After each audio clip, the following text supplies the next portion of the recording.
Welcome to Asylum Atelier. Welcome to Painting Discourse. Welcome to another part of this folk musician series, or Slovakian traditional costume, or regional traditional costume, whatever I'm going to call it today, because it has so many different names. I want to apologize for not being able to stream for a couple days. It was due to me applying for the university, and it was like a 2 days kind of a exams that included not only just a general like a art history knowledge test, but also like a practical exams, which is like drawing and painting and some compositions. And then I needed to tomorrow I wanted to stream, but I was there was just so many things that I had to do. Bring all the portfolio bag and just moving things around and cleaning all the mess that was around, because I was preparing for that exam. And it was awesome. I have to say, it was awesome. It was very like a bittersweet experience, I have to say. And when I say bittersweet, I mean it in like a most pleasant way, because I felt that feeling of how would I put this? Like when you get older, and then you meet these young artists. They are full of energy, and they have that butterflies in the stomach. So, ooh, what if I not pass the test? What if this and that and that? They're just the highest possible expectations, and I really enjoyed that atmosphere there, full of fresh young talent that has so many great ideas and skills, which varied from beginners till really talented professionals and there. And I thought that I'm the oldest one, but maybe there was one person that was older than me. It was people in their 20s, which. But they're still like after the some of them were really young, around right after the high school, going to college. So it was really interesting to see and actually see them interact between each other. I was not really I'm not a really interactive person, so I was just quiet, doing my own thing, and then during the breaks just going out and breathe a little bit, fresh air, and it was awesome. It was awesome. So I'm very happy to also announce that I got in the university. We still have to figure it out, some details, because I want to transfer some of my credits from a different academy and so on and so forth. I don't want to bother you with that. And the only reason why I'm saying this is because even this particular setup, this live stream, our creative discourse, is helping me to grow, to be a little bit more, not a little bit more, extremely more aware, and also I can see things from a different angles.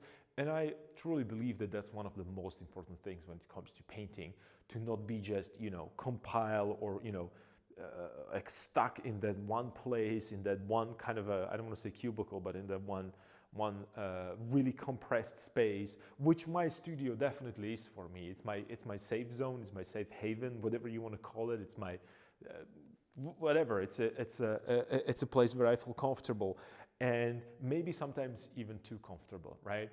And seeing also staff there and other actual either professors or artists that they are teaching there, and exchanging this information was about art and what art is, and what do I pursue, what do they pursue, was extremely eye-opening when it comes to living in my own bubble. So if you have a chance and maybe experience something like this, don't skip on that. And I'm not saying that you necessarily have to go to do exams, but usually art schools, they have at the end of the semester these like open doors events when you can go and you just can see what students are working on. And I've been there a couple times to see these little events, and that's why I decided to go and and apply for that academy myself. So yeah, it's awesome. I'm pretty happy with the experience, and also, like I said, I could really and that's just like an overall thing. And I also mentioned that it's bittersweet, and the bittersweet was that I felt that yeah, I am in the second, well, the second half. I am progressing towards a little bit more advanced age, let's put it that way, and I want to get a little bit of that freshness, the fresh kind of like the energy back to my work, even to have it a little bit more. How would I put it? A little bit more fresh, because I think I got too slow and too comfortable with with what I do. And you might have seen it with these Bad Painting Fridays, which are kind of a manifestation of me trying to get out of that bubble of being like oh, I know this method, and then this is what works for me, and every other painting is it's the same one. So I'm looking forward to this. It's going to be amazing. What it means for the stream is that it's going to start in September, so it's just or October actually even. So it's like a really long time from now on. But I'm going to start maybe slowly adjusting to that schedule, some of these stream schedules. Or if they allow me, let's see, I might be actually streaming directly from the school, which would be awesome. I couldn't stream during the exams because multiple reasons. First of all, you are not even allowed to use your own name for bias reasons, I assume, so it's not corruption there. So we had only numbers, and then if I stream it, you can see the other people there, and you can kind of see their numbers and standing next to their painting, because I couldn't frame it just to looking at my canvas. So I couldn't. I really wanted to, but I couldn't. So. But I understand that it's a private environment. You wanna focus on your exam. I don't think that 10 or 15 years, half a year ago, I would be actually comfortable with someone having a camera live streaming in the studio. So I was just like, okay, yeah, that's definitely. I mean, that might be a little bit. That might be a little too much over the line, right? So, but like I said, it was awesome. I was very surprised from the amount of tension that was there, not between students, but more between the students and the teachers that were there, or professors, or whatever staff that you want to. Whatever you want to call them, because there was like administration, and there were professors, there were like collaborators there, and so on and so forth. It's just plenty of people that, and plus that school is still open, so there was also regular students there coming in and out, looking and seeing what their maybe future fellow schoolmates are going to be. So it was kind of it had really nice vibe. But you could see the tension between really, like we had these one-on-one, or like there was a committee, and we were presenting our work that we actually accumulated outside of the school, not directly what we were painting and drawing there. And they were so some of these younger students, they were so worried. They didn't want to go. They were afraid that they were going to show the work and they're going to say them something that they don't like it. So you could feel that kind of exam vibe there, and it was for me. I felt like, okay, well, I don't want to say that I went through this, so I know what the end result is going to be. There is not, if I don't get, because it happens to me that I didn't get into school or university because I was not good enough. And I know how bad I felt at that moment. But the couple years, decades, some might say, went by, and I say like nothing bad happened. I mean, you can apply another time and another time and another time. That's all good. It's all fine. It's not the end of the world. So I was kind of relaxed, and I knew it's like, oh, if I'm not going to get into that university, it's not going to be end of my world. So it was kind of nice to see. Observe this and be more like like when you play video games, so you're an observer, right? It's like observer. I'm sorry, you're an observer. You just can freely roam through the map and just checking on what everyone else is doing. So I felt like I was just just an observer there and just moving freely, and I didn't have that pressure, right? So it was not like, oh my God, where are my brushes? No, it's like, okay, well, there they are, just drawing. And I stayed the last. I was drawing till the end because I felt really good. Just draw and have fun and be finally in the studio with other people. So great experience. I highly encourage you to go and see these exhibitions that school actually provides at the end of the semester, and you might gonna get that atmosphere of a student life a little bit, and students exchanging these wild ideas, and you can just just be part of it, So so it's awesome. And the other thing is, I'm still not sure if my schedule will allow me to be like a full-time student, because I have also work, I have commissions and other stuff. So it's just nothing is set in stone. But it's a like you said, cool experience. All right, that's the introduction. Let's get to painting, because I have to finish this project by the end of the week. I already actually ordered a frame. It's supposed to be ready. It should be ready by tomorrow morning. So tomorrow morning I'm going to get it. I'm going to put it into a frame, because there's certain things I want to actually start keying also to a frame. That's kind of a good practice. If you've never tried that, I highly recommend you to start thinking about your finishing touches, so you can nicely kind of align it with the frame, right? So depends on what kind of frame you're choosing. You might want to kind of bond it together. Obviously I could use whatever frame I want. It's not like terribly like crazy expensive, but it's not cheap. I have to it's like a disclaimer, it's not cheap. It's just it's not the most expensive thing on this painting, but it's definitely expensive, right? Compared to compared to what, if you're not used to frame your paintings with like a nice wooden, or like it's originally wood, it's not like a plastic. You might be surprised how expensive things can get, especially with this size, and then also the width, and it depends if you want to, prepare it and wrap it.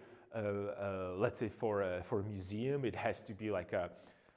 That's a special way how they're doing it, so it doesn't absorb the moisture from behind, and there's a bunch of stuff that you have to be aware of when you are, or not aware of. You have to be prepared that the price is going to raise exponentially when you want to get like a really good frames. Problem with my painting is that it's still wet in areas. I can still feel that it's wet, like here, for instance.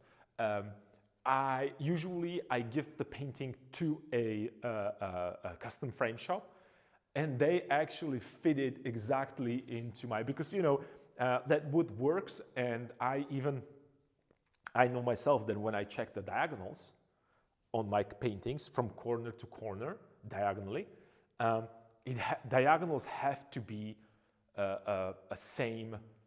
They have to have the same measurement, right? So if I have a square, not only all my sides have to be the same size, I should have 90 degrees angles, but then ideally to correct your 90 degrees angles, it's to actually measure it from corner to corner diagonally.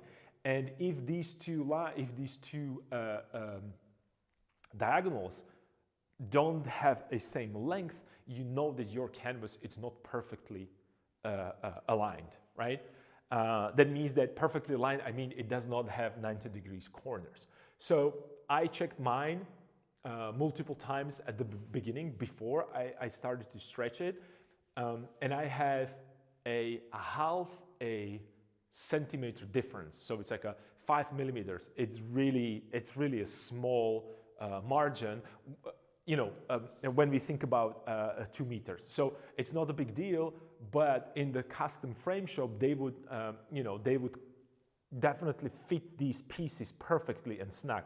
I can't give it to them because it's still wet. I'm still working on it. So they're just making a frame, and hopefully, based on the measurements that I submitted,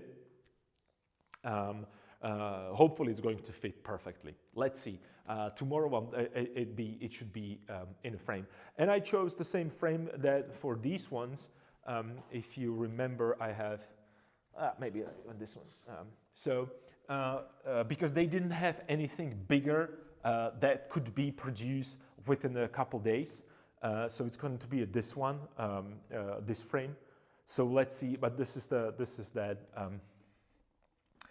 scrubber everything, and I kind of check it, and it looked kind of okay. I think that the color of the wood kind of nicely bond with that black part right here. So I hope it's going to look good because I haven't had a chance to actually get anything. I was not able to actually get this painting to store, even though it's not that far away. We had snow outside, it was raining, it was like all kinds of weather. Impossible to transport that painting without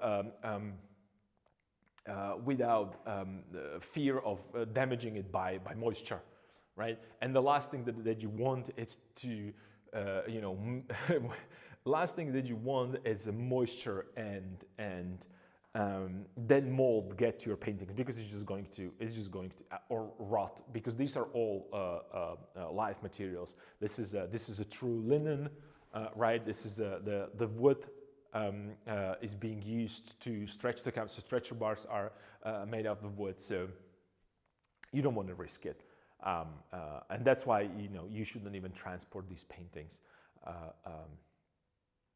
Once they're varnished and set, and you know, and on the place, they should stay in a consistent temperature. All right, so that's about the frame, and right now I'm going to work on the portrait. I'm going to get portrait a little bit more, you know, like to get the likeness a little bit more, and I think we're finished when it comes to this portrait, and then probably, you know, the finishing touches, and everything is going to be based on how much time do I have, and also then I'm going to do the ornament right here on that on the instrument. So let's see how much I can manage to do today, and then maybe a little bit I want to correct the fingers a little bit here.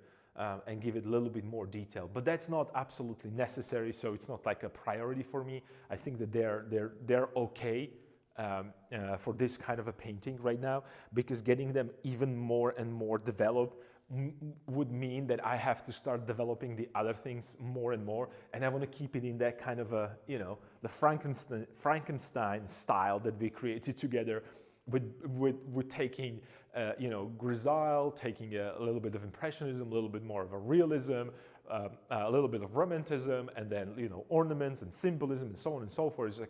It's like a, and then probably if I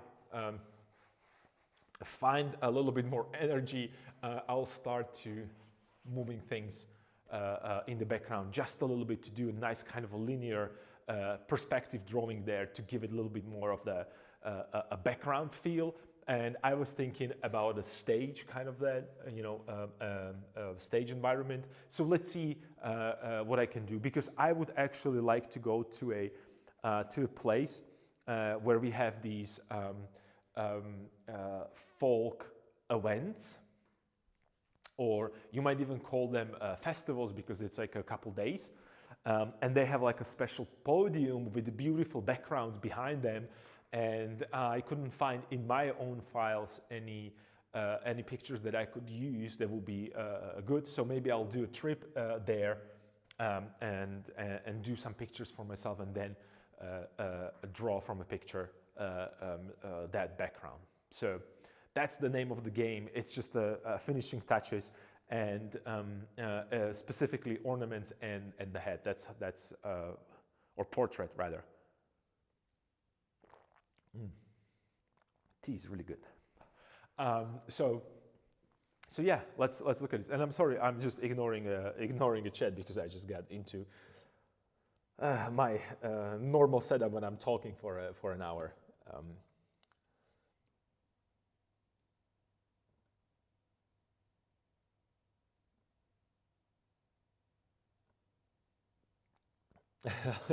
Love. Okay, all right.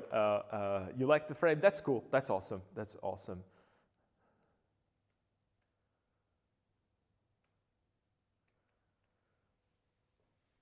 I apologize, really. I had to just spill everything out. Right now I can breathe a little bit and start painting. And I didn't even, I was working a little bit on the portrait because I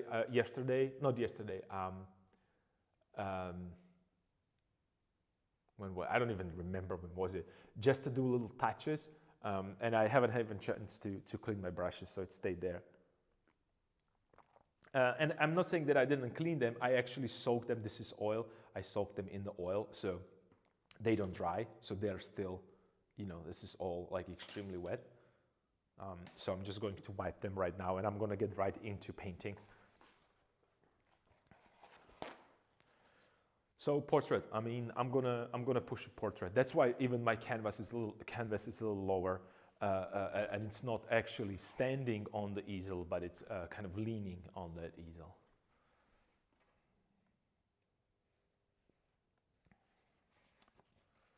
All right. And gloves. And maybe even brushes. Oh, I didn't unpack the brushes. I think I didn't do that. I don't know. Maybe I won't need it. And also, I know why I wasn't sure to continue, because I had to go and get a yellow ochre, because yellow ochre just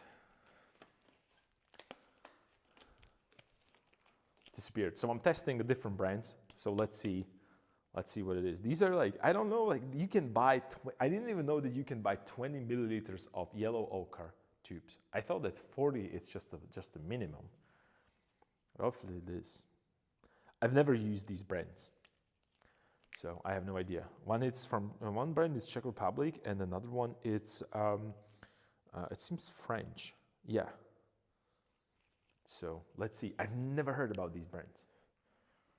Can't even open this. This is really closed. Like someone really, really. Probably no one is even buying it, because when I said that I want.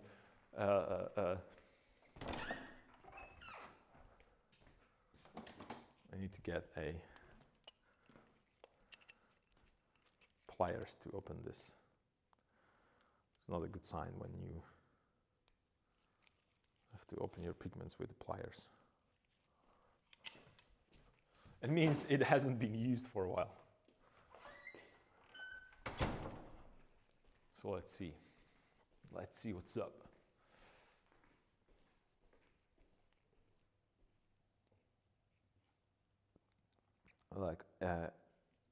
Like you, I can't trust myself enough to not clean my brushes, so I clean every time. Pliers are the best friend. Yeah, you would be surprised how important pliers are. Oh wow, okay. Let's see, let's just throw it right there. All right, nice and chunky. Okay, I like that. It's kind of this might be actually a good paint, because I don't feel, it doesn't feel it has a lot of filler inside. So this might be a good brand. Let's see how it is, how it's going to perform. The problem is it doesn't have a lot of information about about it. And what about this Czech brand? Let's squeeze the Czech brand as well, and let's compare them next to each other. Okay, this one is a little darker. Okay, so we have a, see, and this is something that you have to be aware of, especially if you are just beginning with painting. I have 4 different yellow ochres there, 4 different brands.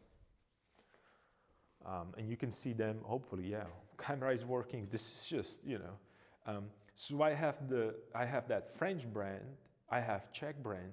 This is from St. Petersburg, and this one is from it's Michael Harding. I don't know, I don't remember. So these are all different yellow ochres.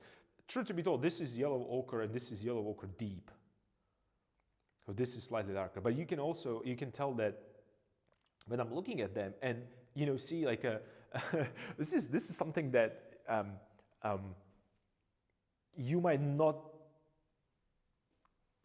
that you might not understand it. You might not take this into consideration when you're squeezing a new pigment, but I have 3 different pigments and I can immediately tell the differences between them, right? It's a lighter, this is oranger, this seems like it's a way more saturated, so it has more chroma. This seems a little too dull, right? Not too dull, this seems a little duller, less chromatic. And these are just the things that I can observe with my eyes. I have no idea how they're going to react with white. So, plus they say that you should mix them to keep the consistency. And I understand that, that logic if you are painting by the number, which I don't like to do. So that might be difficult because, you know, from one part to another, it might be difficult for you to connect it. But since I like that kind of a 19th century, like a Russian realism style of painting, which includes impressionism in it. For me, this is not a big deal. I just have to be careful with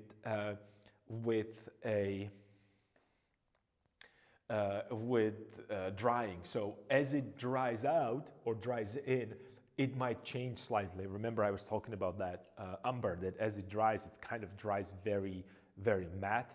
And when you add it into white and use it for a face, some painters and some paintings, I saw it even in the school, kind of dyes, and then you have like kind of a patches of color that you don't want to have there, or that color, or, you know, not very chromatic.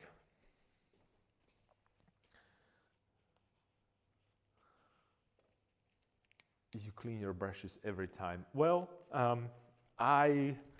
since I know that I'm gonna paint every day, I don't.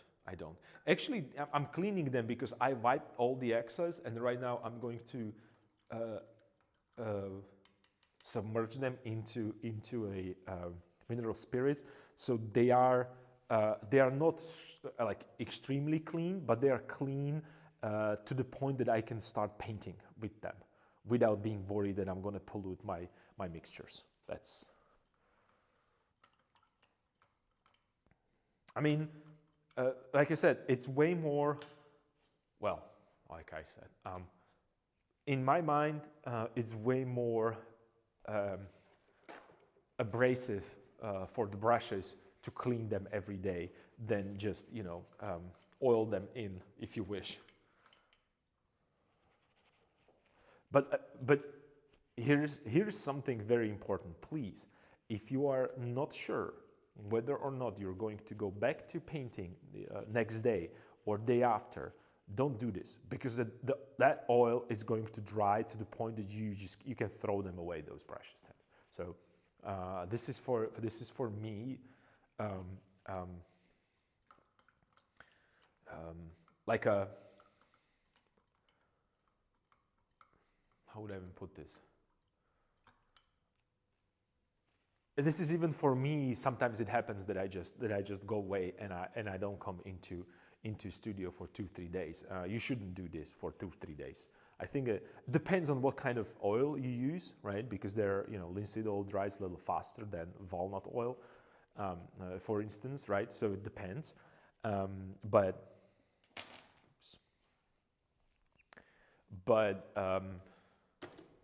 yeah, I wouldn't do it more than for a day or two, like maximum.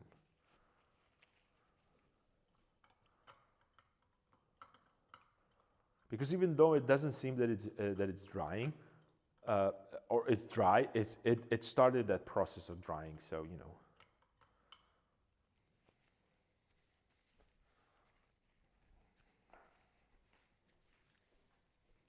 I usually paint every day with an exception. Every time after a big project, I get myself trapped in that art block, still struggling to get out. Really, is it that difficult? I thought that well. Actually, that's a good topic to our discourse. How does your how would I even ask this? Because this is such a, I don't want to say controversial, but such a heated debate about like art block. Could you? How does it manifest in your words? Like, what would be, because we all experience these art blocks, but I think that we experience them differently. So how does your, what's the worst part, or how do you combat? Let me ask this: how do you combat that art block? What would be your suggestion? And let's start from there. If you want to answer that question, or if you want to join to that discourse, because that's something that happens to me, happens to everybody. I'm pretty sure it happens to everybody. It's just being a little less, not necessarily frequent, but it affecting me less and less as I'm getting older and older.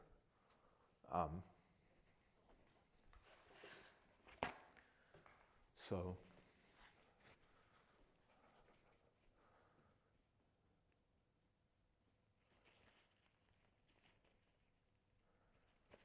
so you are just I see, and you have no idea what to work on the next, so you're kind of wandering aimlessly. And with oil, I just don't like the idea of painting aimlessly either. So that doesn't help. Okay, well, now I have a better picture, because for me, it's not that I have a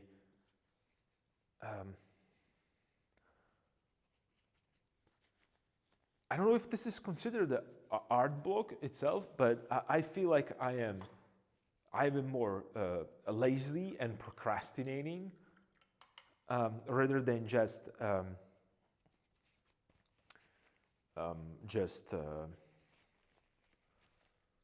not knowing what to paint. And partially because while I have been working on this, I already set up myself 3 or 4 paintings that are going to be related to this. And I did this with this instrument, right? So this is man playing on that traditional instrument, and immediately I would like to do a different composition with a let's say female and female traditional costume in a different setup, maybe multiple females, right? So this is more like a celebratory costume, right? Or folk clothes, or costume. Let's call it costume. And he's being presentable like like a figure of certain respect and like a I composition. I put him into that kind of a stand and a composition that he's supposed to create. That kind of oh, I am a professional instrument player, educator, and he has a large following of people that like his music. He's virtuoso in his own craft, right? He is a master of his work, and I would like to make another one like a contrast to it, just maybe like a regular folk having fun while he's playing. So there will be another painting, and then maybe do also a professional dancer, because with a traditional costume. There will be another painting, and I have these bunch of ideas that they're kind of going through my mind that would be nice in terms of kind of adding or supporting that kind of a traditional folk idea, because it's very difficult to show it through one painting, and especially when you work on the portrait. And I kind of like that idea. I kind of like that a type of painting which is a little bit more narrative rather than just portrait, right? So that's something, you know, for me to think about.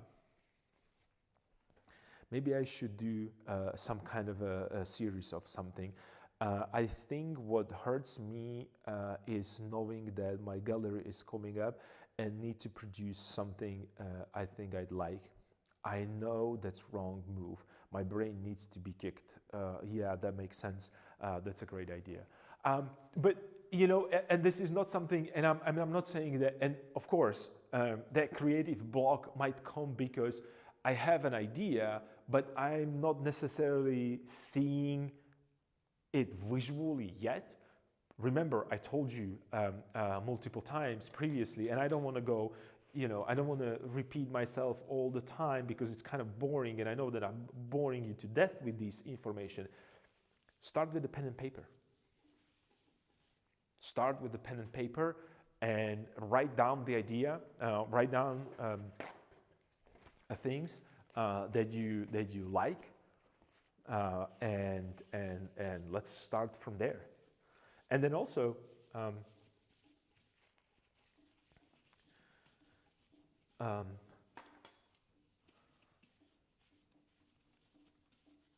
open your sketchbook and list through a sketchbook and think about and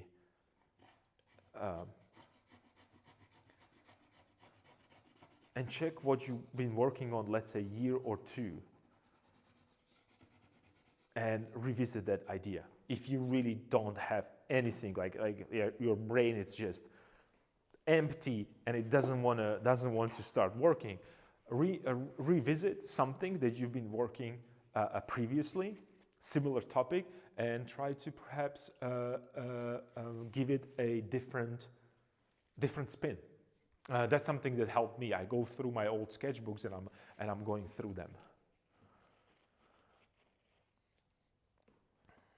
No, you're not boring you to death. Yeah, maybe not you, but what, you know, like there might be some people falling asleep while I'm talking. Yeah, write down. I tried that a few days ago. It ended up being about me rambling how I should write to get inspired, and went nowhere with it. Sketchbooks, not a bad idea. I'll browse my old works. Yeah, good idea. I haven't tried that part. Do you need more coffee? Yeah, but you know, there is what I do, and that's another thing that I like to do is I organize. Maybe sometimes I should talk about this. Maybe I'll do this maybe even for a Bed Painting Friday. I'll do a digital painting, and I'll show you how I use Pinterest as a tool to help me. If you'd like to, it's just to show you how I like move through a Pinterest and what I think about. and the ideas. Yeah, that'd be cool. Awesome. Okay, well, let's do it. Let's do it tomorrow then. Let's jump right into it tomorrow, and it's gonna be fun. I'll prepare something, and we can do some digital painting. I want to start painting digitally more, a little bit more, because I kind of want to. It's kind of cool. So why not to do it? And let me clean this. So again, on this particular portrait, I have some areas that are, like really rough, which I like, and some areas where I don't like it. So I'm gonna go to my trusted sandpaper and also a razor blade, and I'm gonna scrape some of it. And I'm gonna search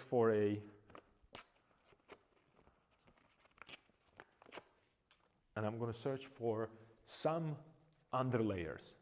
So I can tell that I have, and here's the thing, or a couple things actually. Not only I'm going to smooth the surface, I'm also going to look for some areas and ask myself, oh, if I let's say start sanding right here, am I going to find a lighter value there, and is it going to help me or is it going to destroy the form, right? So this is where I'm at right now. It's not only about just sanding it for sake of being it smooth, because I don't want it to be necessarily smooth. I have area where I want it to be smoother, like this is nice and smooth, and I want the transition, and then where it's more attention, I want it to get a little bit more chunkier or thicker or more impasto. But then there are areas, and I don't remember necessarily what's underneath. I have idea because I was painting it, so I know what stages I went through. But then I also don't have idea about which layer I'm going to hit first, and then is it going to be a little bit more of sanding, and I'm going to hit another layer? I have no idea. So it's kind of a happy accident that I'm looking for.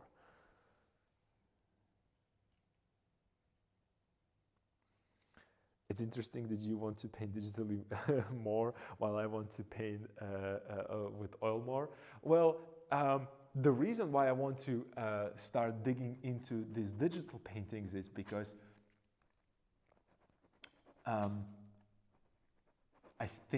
I truly believe that it could help me develop compositional ideas quickly, or wrap more with a little bit more, because I have to play a little bit more with acrylics. That was kind of I don't want to say that it was mind-blowing, but it was kind of interesting thing to do. So that's one thing that I want to explore. So yeah. But it's not like I have to do it. This is about a plus. Since there was a lot of these evenings when I work in Blender during the evening, I kind of get into the routine working evenings, and I want to work more digitally. I could just do drawings perhaps and do a stream with drawing where I set up a drawing and work with charcoal. I need to do that as well. So I'm thinking maybe streaming like 2 times a day, having a little break, and then continue working with artificial light perhaps. So it's all for fun. It's all for fun.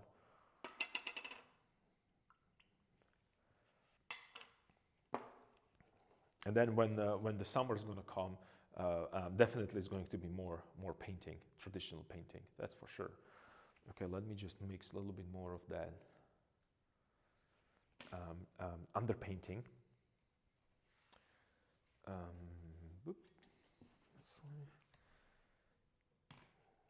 Because it's officially gone. So if you remember at the beginning, I used that first batch all the way through this painting. So, and I will need a little bit more to get for that ornament. And you might think that, oh, but how do you know we're going to get the exact mixture? I'm not, and I don't want to, because it's going to create a nice kind of a layer. So that one was way too warm. I might do like a little more cooler variants of that. And it's still going to be, it still will be harmonized, but it's not going to be the same.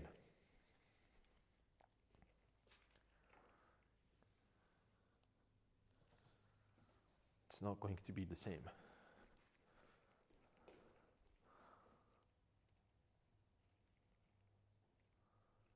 Oh, hey, Peter. Can't wait for summer. You're looking for longer days and shorter evenings. Yeah, me too. Not because I like, and this is going to be funny because it's not because I necessarily like summer so much. I'm definitely a winter person, but I need days to be. I need more sunlight. Today is actually nice weather, but it's really cold. So I'm making the same mixture, right? So I'm going into same mixture for the, not the same mixture. I'm mixing same pigments that I did at the beginning for harmonizing these things. And I want to, work a little bit more on drawing and adjust proportions of his face, because I see some mistakes there. I mean, it's very close to how he's supposed to look, but there are some, everybody knows that it's him because there were people here that said that it looks like him, but it could be a little better. I think it could be a little better. I don't want to push it like extremely, but I think, and especially in this shadow area, and you can see that I have my Rembrandt open. No, you can't, but there's a, Rembrandt is standby right here. And I'm looking at the different self-portraits of Rembrandt with a similar shadows or similar, kind of a setup. There is a shadow on halfway through his face, right? So I'm looking to get a little bit more of that kind of a thing. And then also it feels to me that this is going proper direction, this and this is going proper direction, but I need to get a little bit more value right here to push it. So it's not flat, but I create that, the change of the,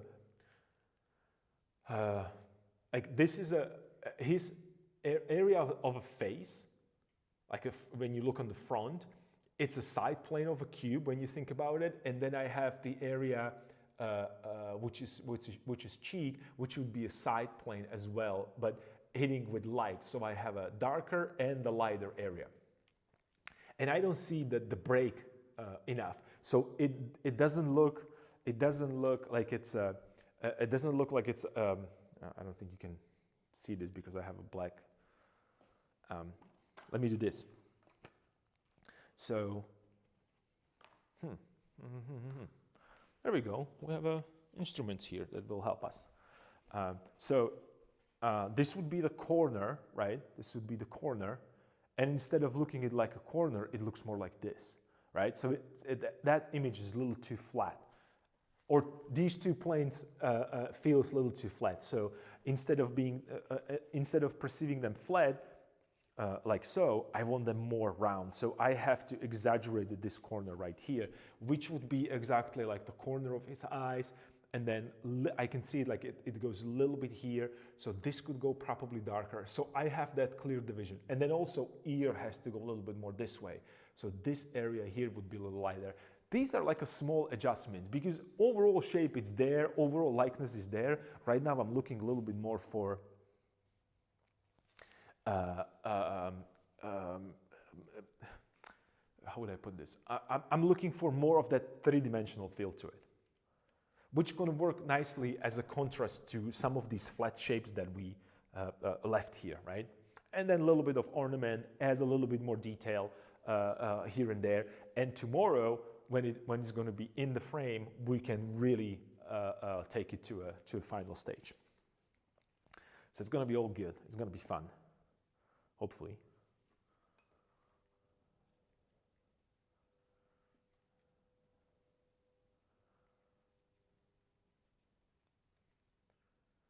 and I'm going to do a little adjustment. So instead of right now using a charcoal, I could use a charcoal, but I want to move, I want to skip that step, not necessarily because I don't care to get a little bit more precise, but I don't have as much time to, I have to be right now, okay, this is how it's going to be, a little bit more on the money. Move a little faster because I don't have that much time to finish this.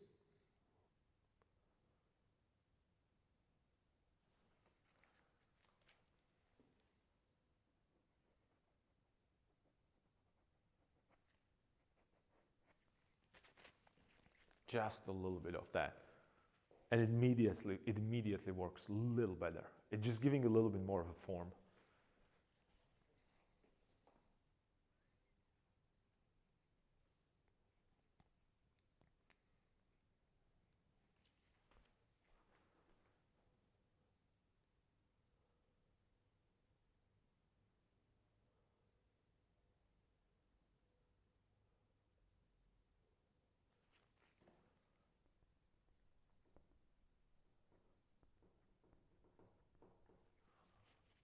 Slightly softer. Okay, cool. And especially if you do, I have to sand it a little bit more here, especially if you want to do a very soft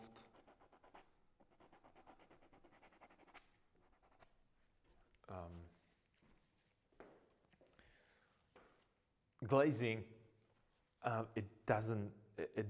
Glazing doesn't like,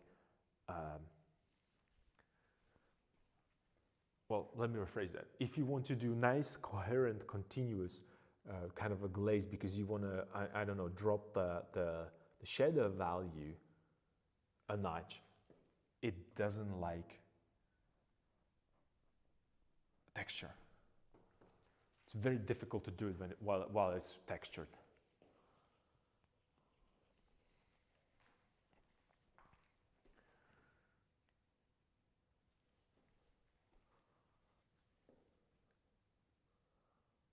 Let's give him a smile. Let's give him really a smile.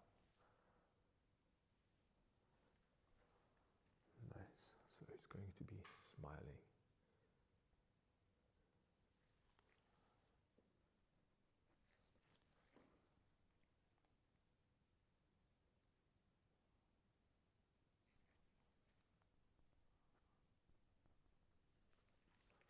Just a little bit of detail there. And these are such a small adjustments, and you can see me, I did a little dab right there, and I moved all the way back because I need to see it from a distance. I don't care how it looks from close by. I let then viewers to go closer and be like, ooh, it doesn't look like a face. But as you go in the back, and you can actually see this effect on the camera because I'm looking at the camera and it looks like a human face. It looks like it belonged to a human being, right? So that's a good sign.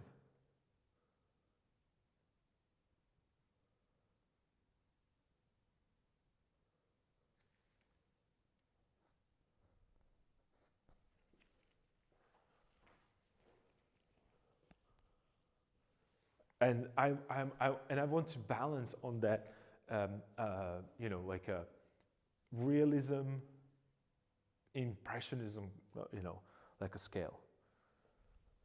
I don't want to go to hyperrealism. And when I say realism, I don't mean it looks extremely realistic. It's in terms of like a movement.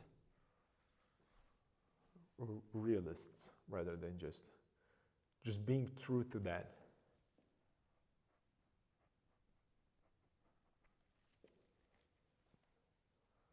Maybe this could be a little bit more this way here.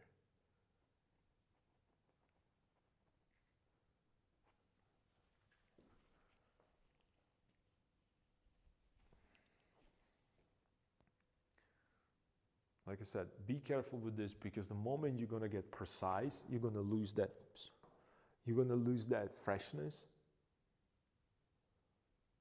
And I don't want to lose that freshness or randomness of a pigment. I just want to enhance it a little bit.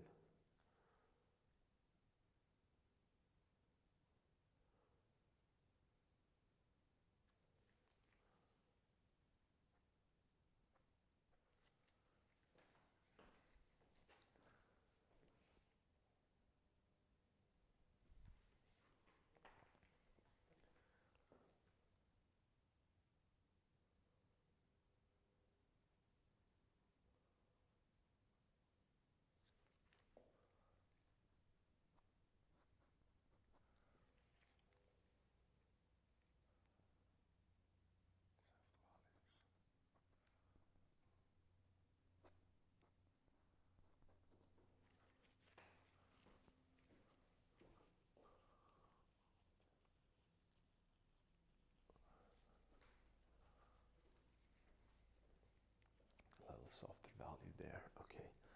And then a little bit.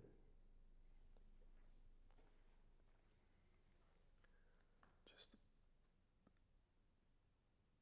adjust the eye a little bit.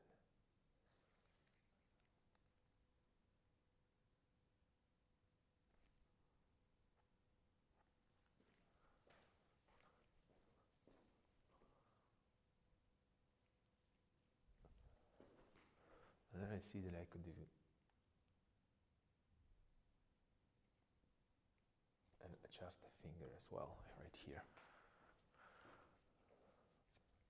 Because, and the reason why I did this, because I'm not looking here, I'm looking here, here, left, right, up, down. I'm scanning the whole painting, because I care about the whole painting. I don't care about one particular eyeball right there. If it doesn't work as a whole thing, then it just doesn't make sense to me at all. So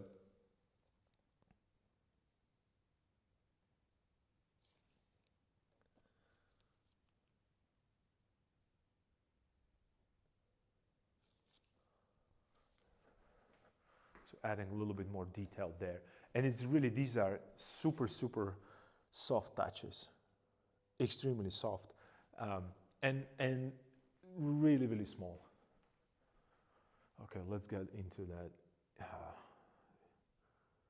Let's get back into the portrait. So I need a little bit more shadow or halftone right here, rather. So I'm showing a little bit more of that underside. And this is going to be the corner.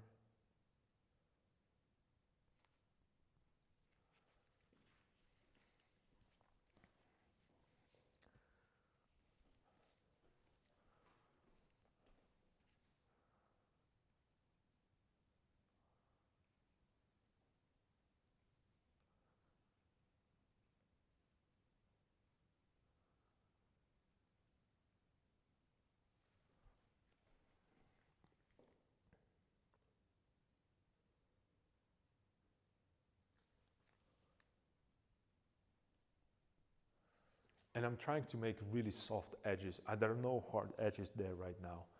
Even though I'm working with a small brush, it's all just a really, really soft transitions.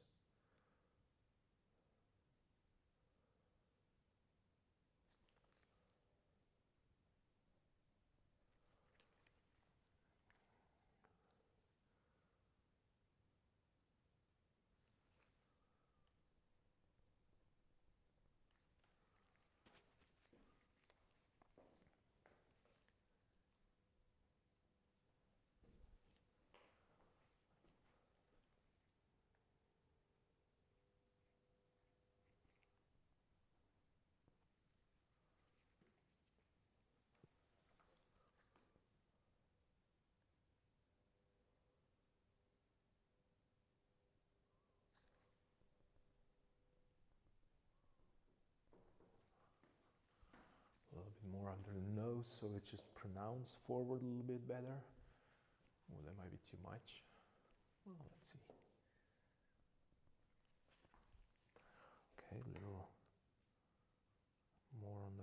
side right now because I need a little bit of that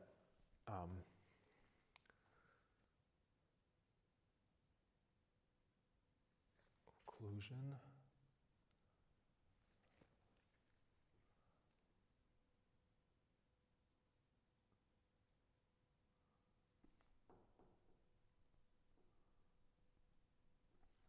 And softening it.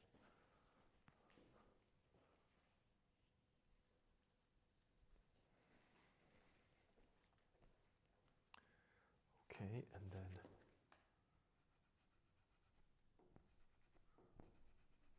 lighter here. Nice.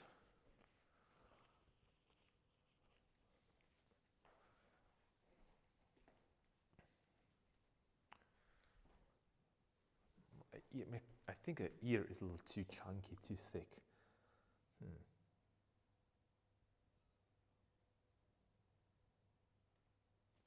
Okay, spend time browsing for some photos and I think I found the subject to do.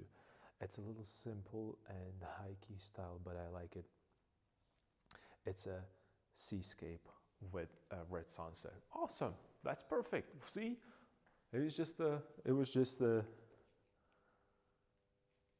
little anomaly in the process. So that's okay. That's all good. I'm glad that you find a subject to work on.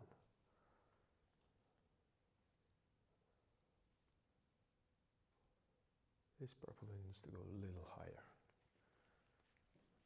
Yeah. A little bit more orangey. So let's try these new yellow ochres. How they're going to. Well, it seems okay.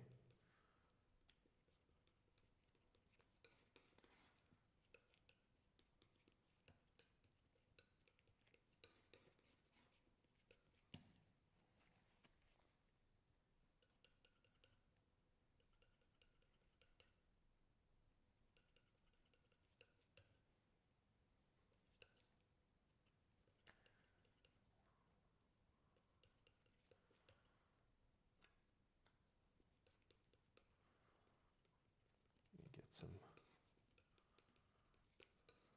idea of where I am when it comes to that pigment that I have right here. Okay, I'm close to this. All right, so I would have this. Let me do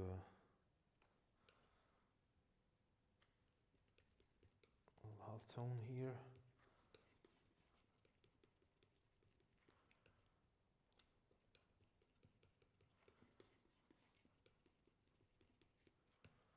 To bring the saturation up a little bit.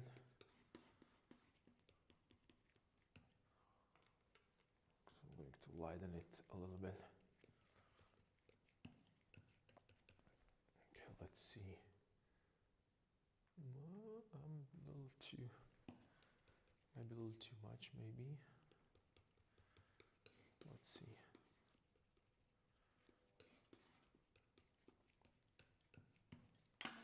Let's see. All right.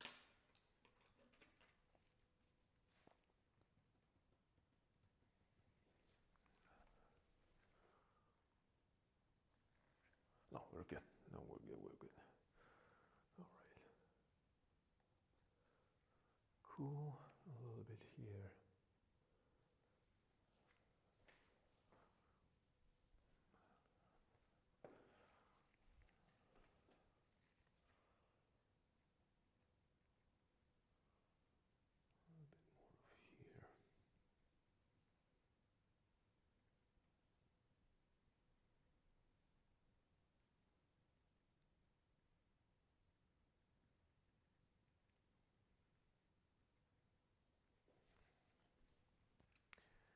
All right, so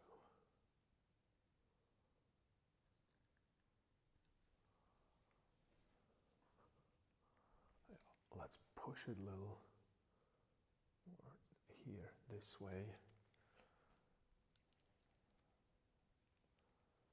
And they're slightly darker. That might have been too much. Well, let's see.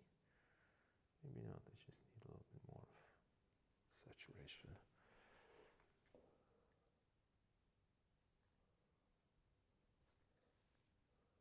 Yeah, I think it's okay. A little bit more here.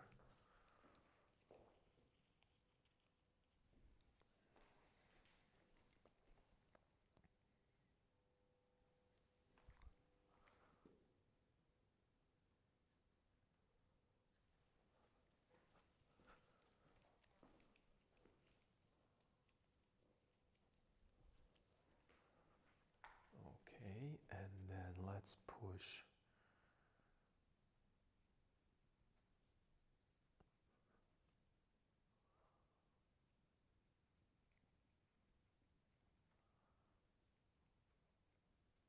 so I'm very close to the values. I'm just working with temperatures right now.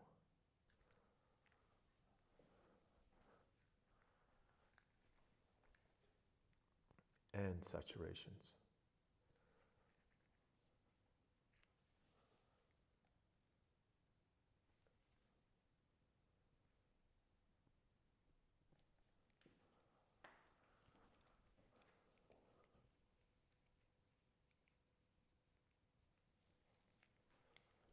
Cool. And then go higher up. Like so right here.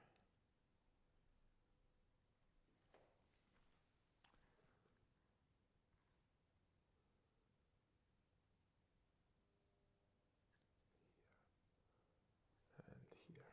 Okay.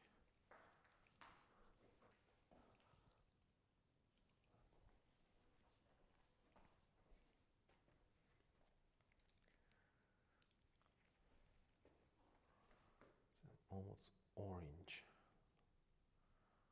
That ear there. Probably the reason is because of that imprimatura that I have there. And then maybe punch it a little bit here. To make it a little bit more, yeah. More like his nose.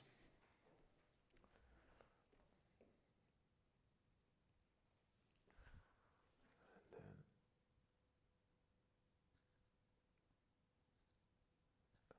right here.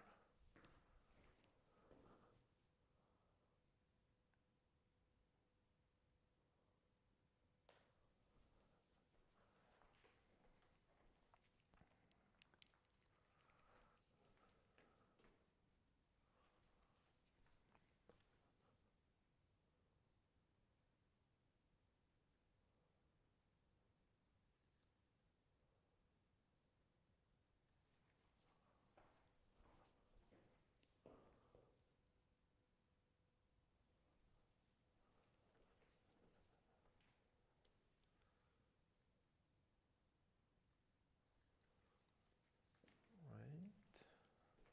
I need a nice kind of a shape here. Let's see if I can find it.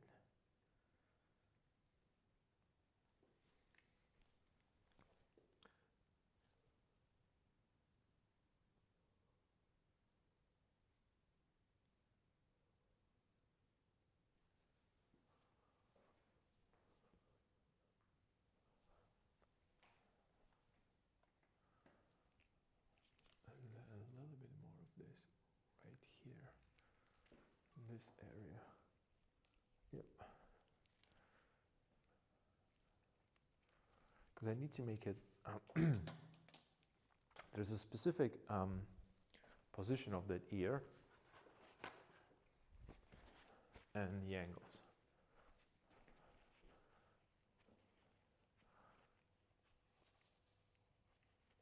And it might be a little too low right now. Maybe, I'm not sure. Maybe. Let's see. Let me just give it a little bit of this right here. No, no, no, no, no, no, no. That's off. I need darker value.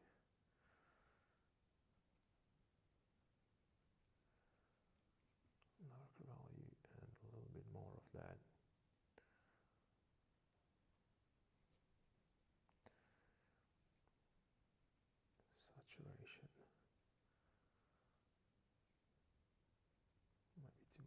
Let's see.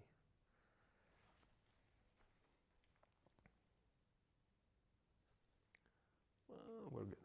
I think we're good. And then a little bit on the bottom of the ear.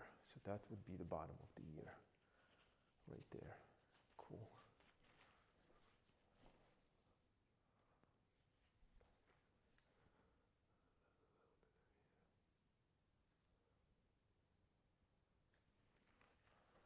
A touch of here.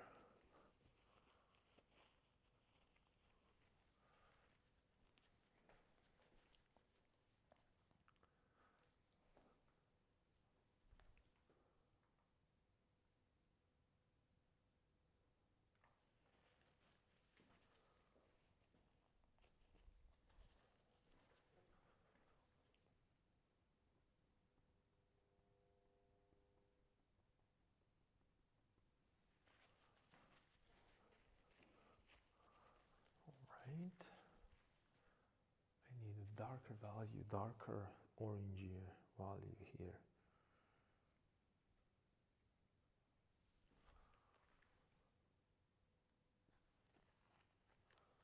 Instead of this.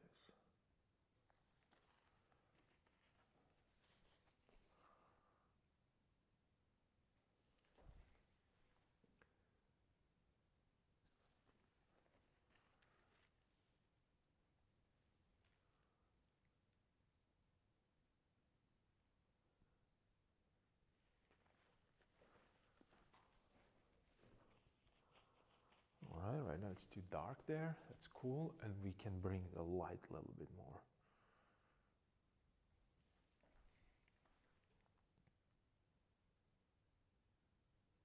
This way. This way.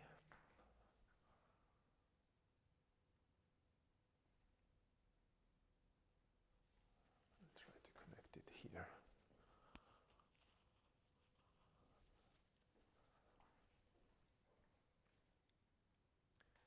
And then it's darker here.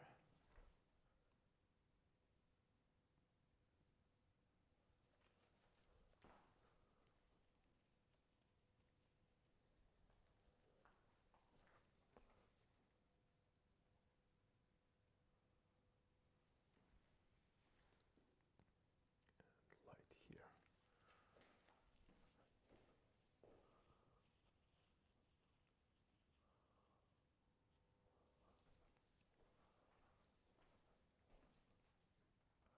I think this could be a little bit as well.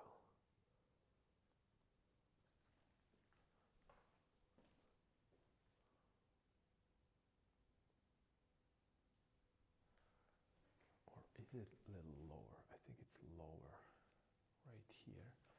And there should be a lighter value here.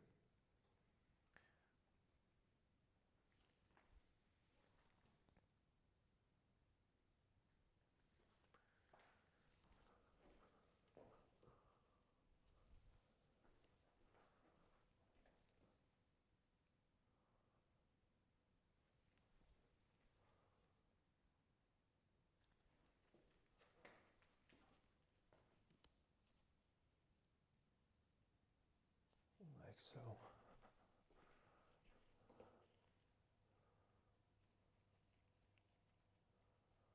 I guess it comes in waves better than nothing. Speaking of pliers, I can't find mine. Oh, I'm sorry that you can't find your pliers. That's always an annoying part. Those are these little knobs that are, again, hiding things.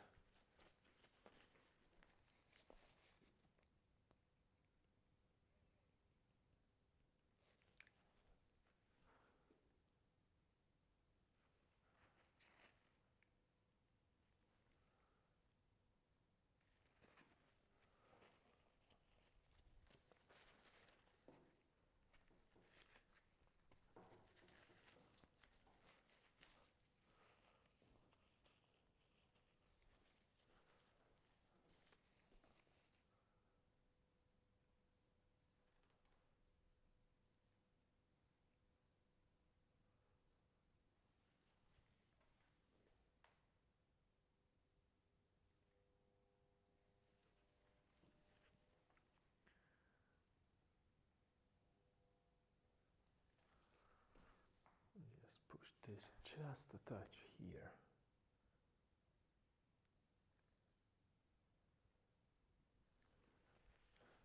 But these are really just a super small adjustments.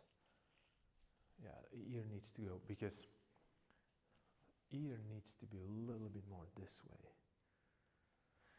It's weird, it should be a little bit more this way.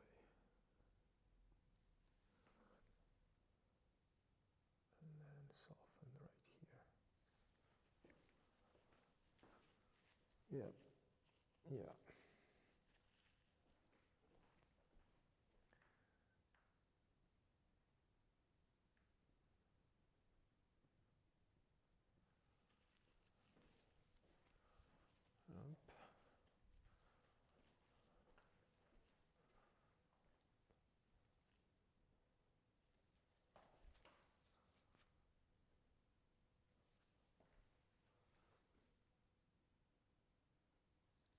And goes here.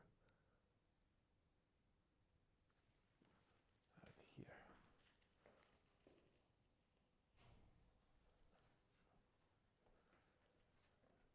And this should be like a soft.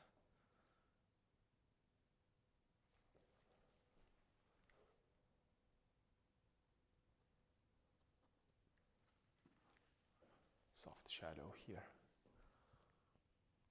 Not shadow, soft gray hair, I'm sorry.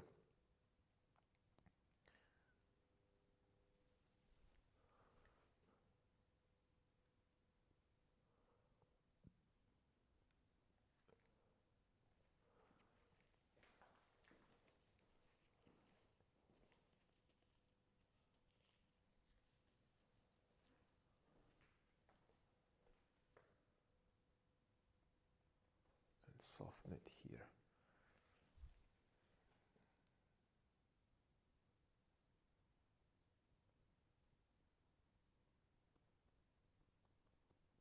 It's maybe too harsh.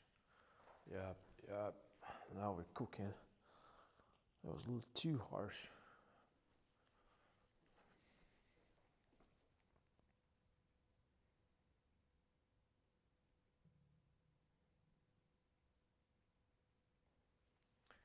A little bit here.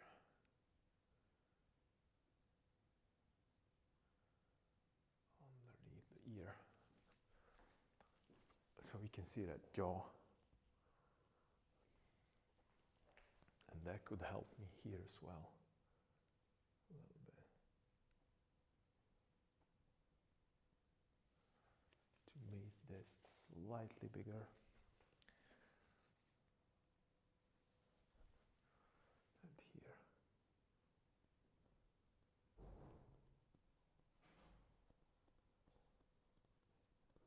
This needs to go slightly darker because it's a little bit more towards that way. Yep. Well, now we're talking. Now we're talking. And that would give me a space to do this.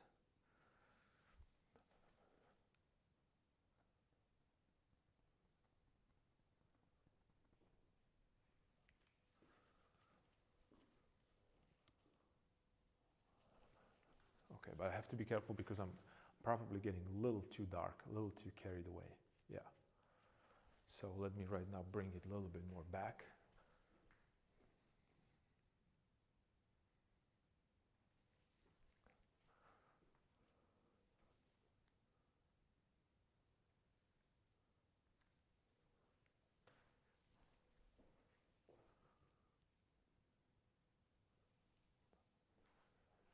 Just a touch, and let's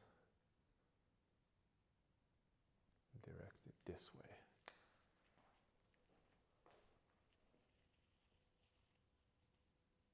So I can shape that face a little better.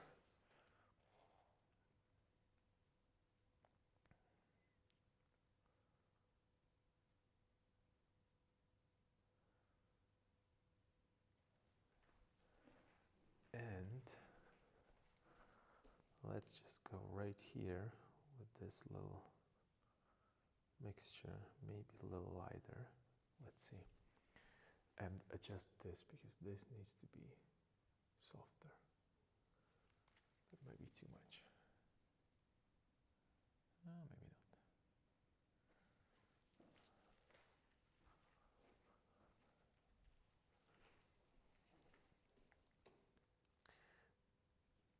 I need a little bit of this, a little bit of this, and a little bit of light.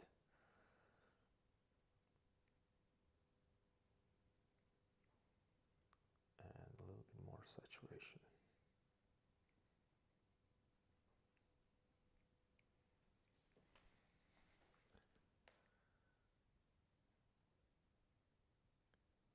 Yep. Okay, cool.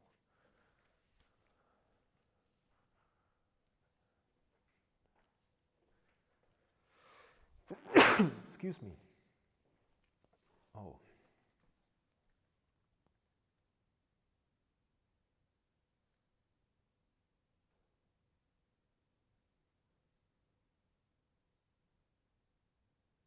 A little bit of that right here. To get that effect.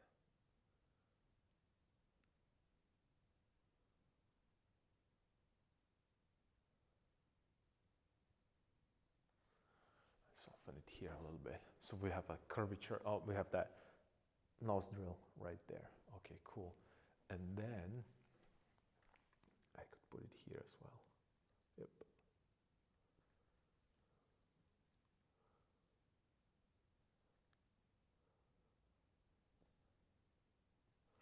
I'm trying to find relationships right now between facial features.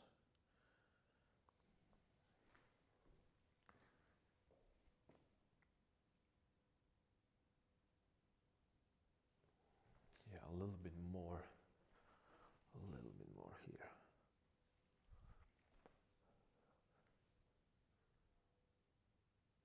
It is right here.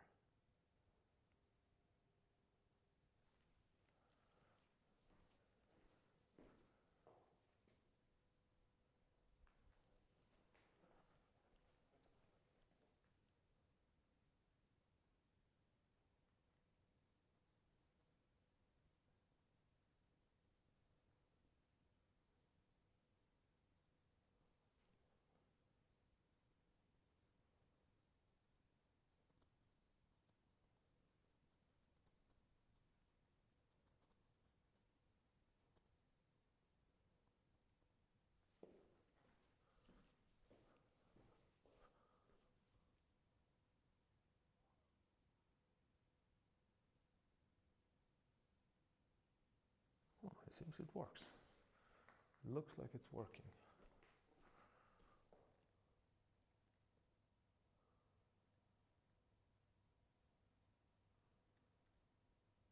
I still can't find it, but I got other pliers, not my favorite, and it's huge, but it'll do. I searched for the original one later. Crap, I'll also ruin the lid cause fit.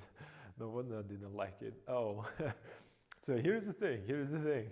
This is why I never throw away my lids from the pigments. So you can see like this bunch of them is right here. That's when this one is filled, then I'll proceed to a jar. And where's the jar? I think this is it. I have like a bunch of jars that they are filled with lids. I'll never throw them away. I have like a I am a paint lid collector. Would you call it that way? I don't know. I really like to collect lids. What am I going to say? So yeah, and I have all kinds of different lids. It's all necessary for me to to fulfill my.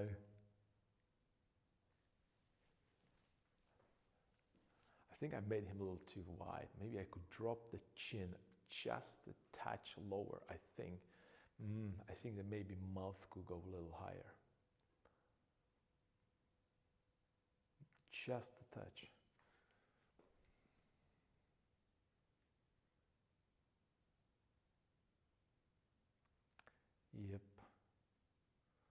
That's what's up, I think. Or no?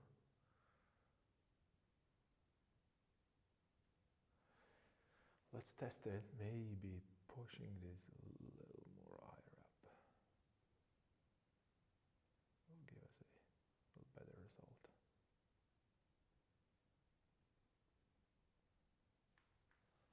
Make the top a little bigger. Yeah, he's starting to have a little smirk. I like it. I like it. I like it.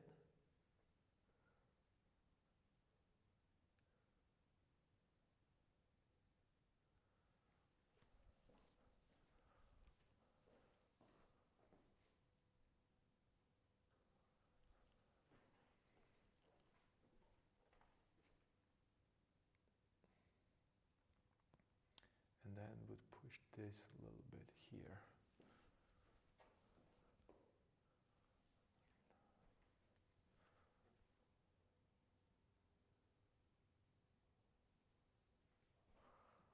A little bit more here, okay, and let's get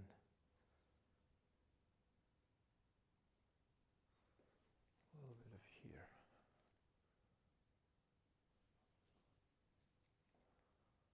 Just a touch.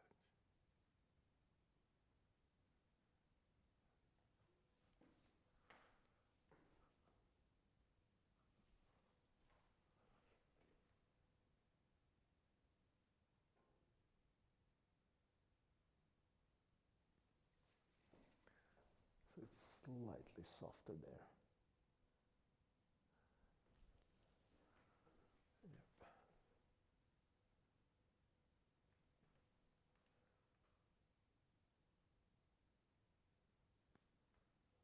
That means that I can push the mouth a little higher.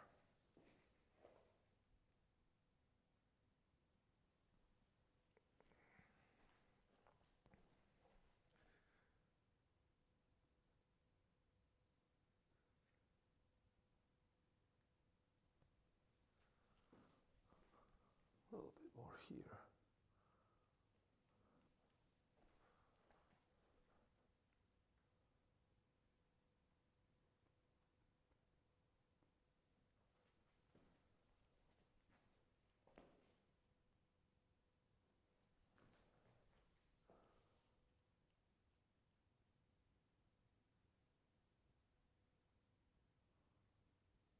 Am I overworking it right now? I think I am.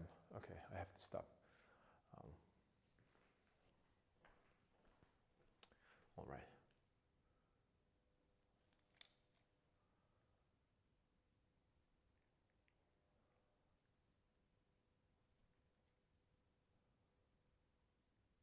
I think I'm overworking it. Making it like a photograph. Yeah, definitely. Definitely. Let's get back to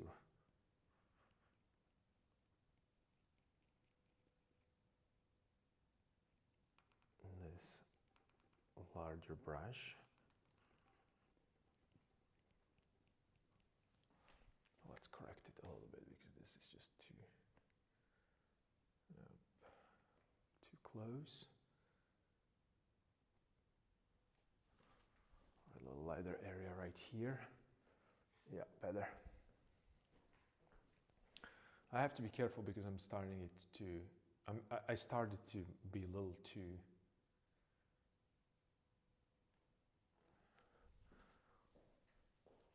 little too specific, and kind of felt like it's falling apart a bit.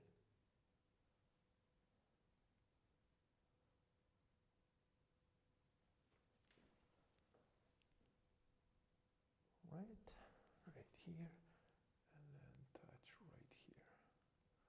So it could be maybe even lighter in this area. Let's see.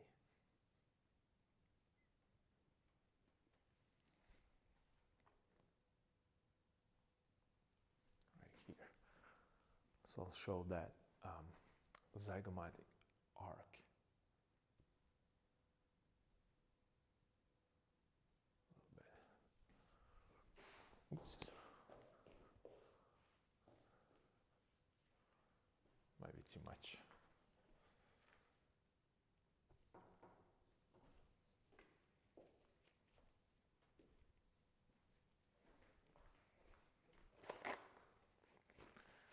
be too much. Okay, let's leave it as it is. Right now it's cool. All right, and let's focus on that ear. I think I corrected these things. That's fine. It could just, I can come into this area right here and then correct it with a little bit of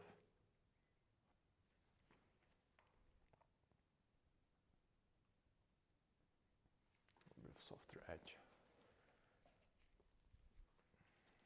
Right.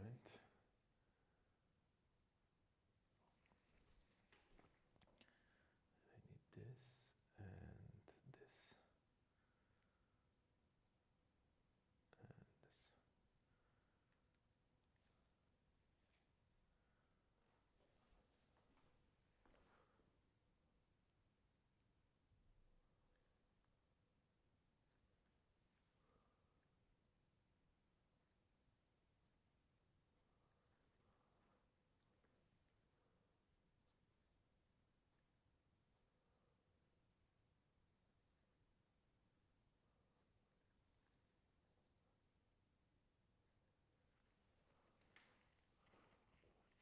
A little bit more of that saturation here, just a touch.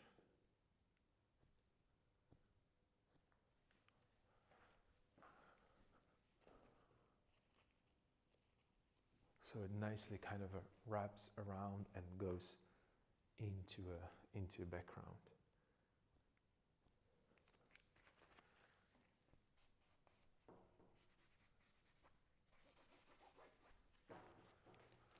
All right.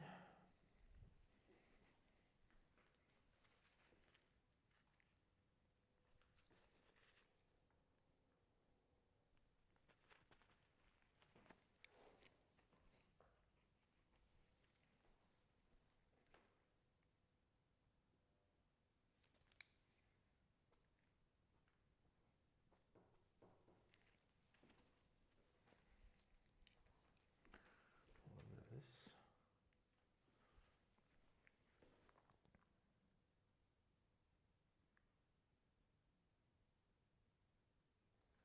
Correcting the eye. Yep. Cool. And maybe I could do a little bit of this. Just to see what's up. Just a touch. Just a touch more.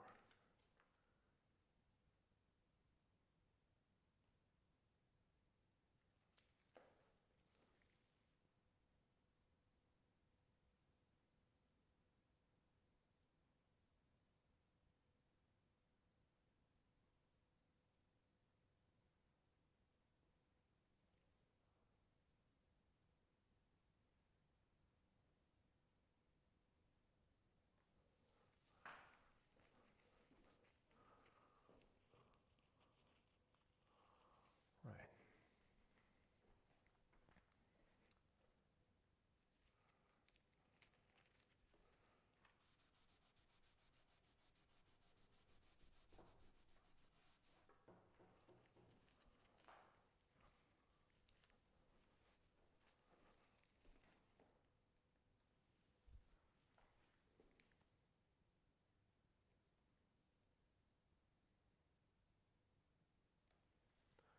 Corner of the mouth.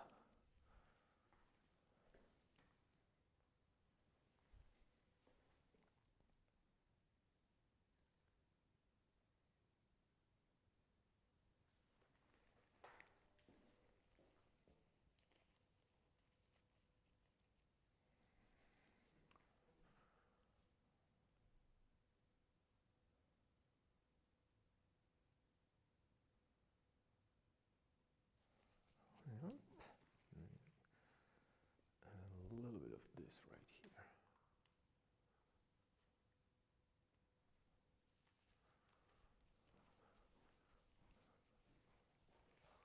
Okay, and then I need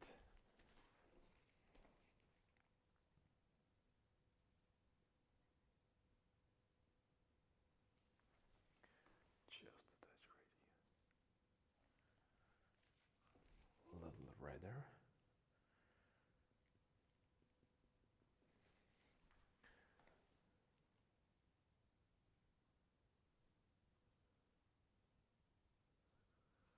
A little redder because that's where the mouth is. Yep. And then a little bit of this right here.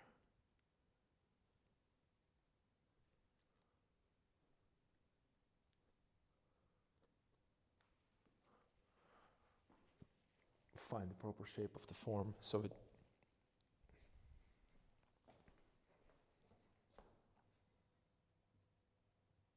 I'm starting to collect them, but it's hard if I keep it on ruining good lids like now. All right, so you're just I unlock the new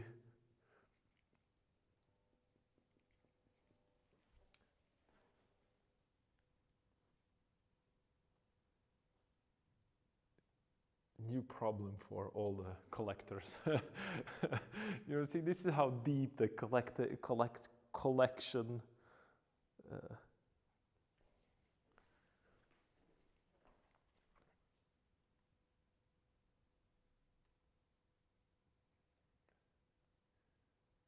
let's just soften this, like really soften it.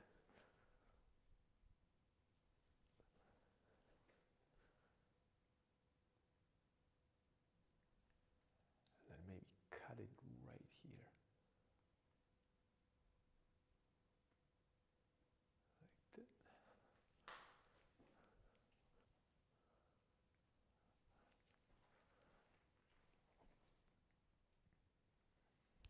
And then it goes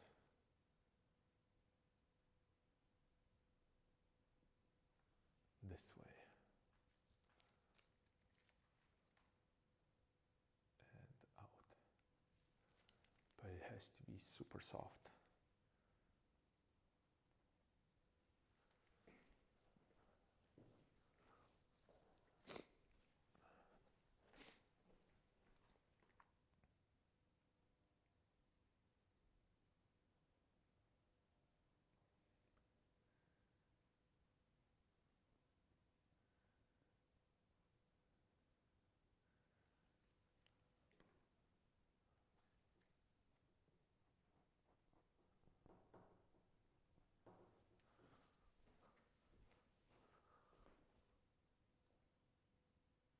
Yeah, let's soften it there a little bit.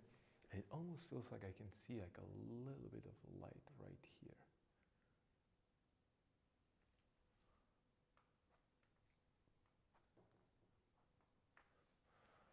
So what I want to do, I want to push that chin all the way in the background so it doesn't seem that prominent. It needs to go a little bit more this way here.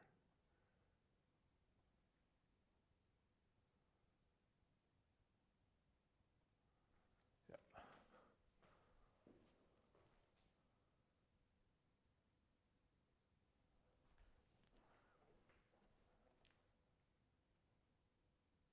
Soft value.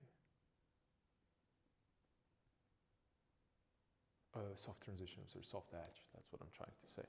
I don't even know what I'm saying because I'm so locked into to this.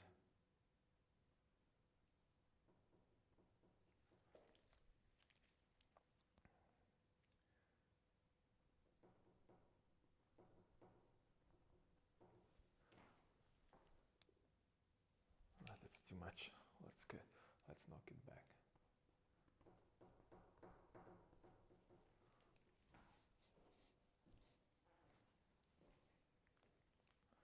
All right.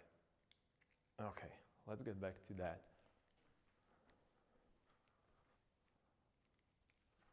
Supposed to work on the ear, but there are things that I had to adjust because they didn't feel. Well, I wasn't feeling that they are right. And I can get back to working with the ear. actually,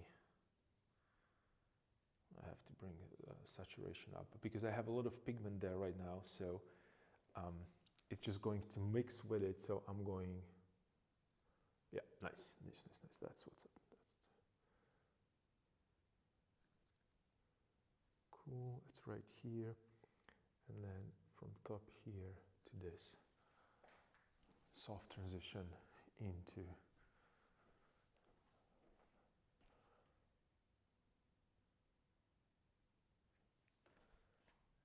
a lighter area.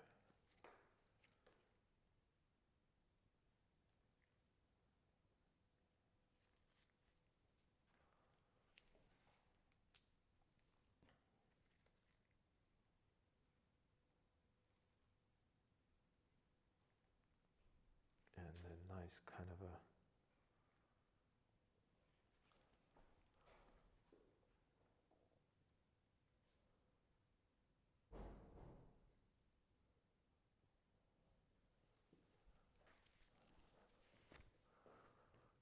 that's too much. Why have I done this?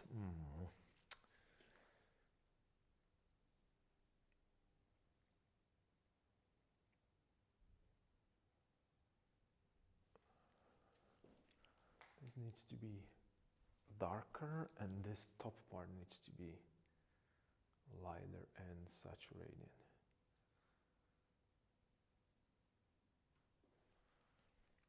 This one right here.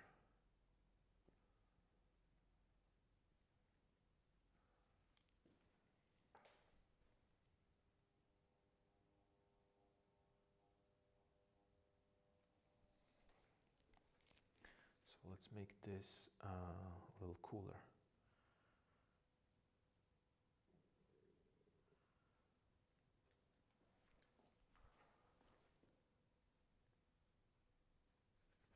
Yep, now we're cooking.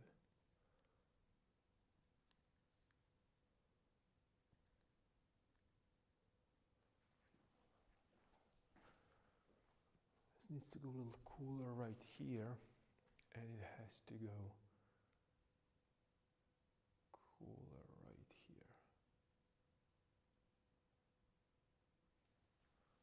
to show that transition there between ear and that might be too much. That's okay, because then we can just soften it, soften the edge.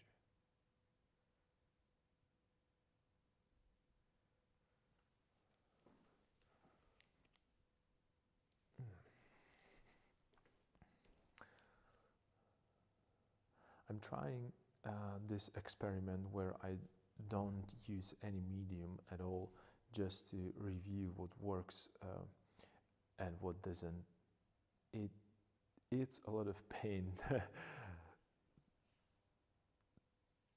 Yeah, I know what you mean, but there's something about having this nice kind of a thick layer of paint underneath. For me, especially when I paint, and you know, I really paint with a thick pigment, so I kind of like it. But you know, we talked about this a lot, that I used to be afraid of pigments, not squeezing them out, because you know, it's just it costs a lot of money. And yeah, it is. And then also maybe you might want to try to experiment with different surfaces, something that is a little bit more porous, absorbent rather. That might be something that you enjoy. I need to make it, this is too orange, I need to make it pinkish. That's something that I didn't know that I liked that much. And I have to say that, you remember I was painting that acrylic banana on the shelf, and it was very porous. And then I decided for some reason that I'm just going to paint on paper. And it was completely different experience. I was like, what is happening here? So that's another thing. Experiment with a different surface.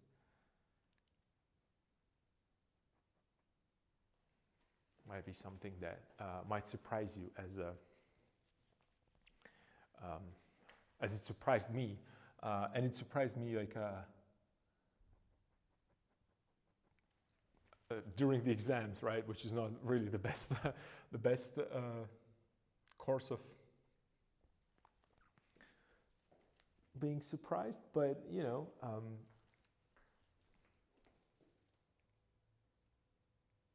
it forced me to be a little bit more flexible, and I remind myself, oh, it's a bed painting Friday on Monday, so let's just have fun.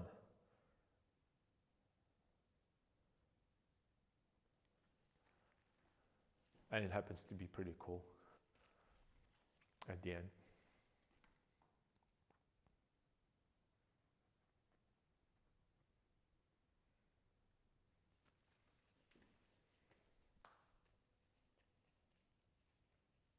That's just such a harsh line right here. Why am I trying to push it that hard? I don't get it. I'm just softening it. I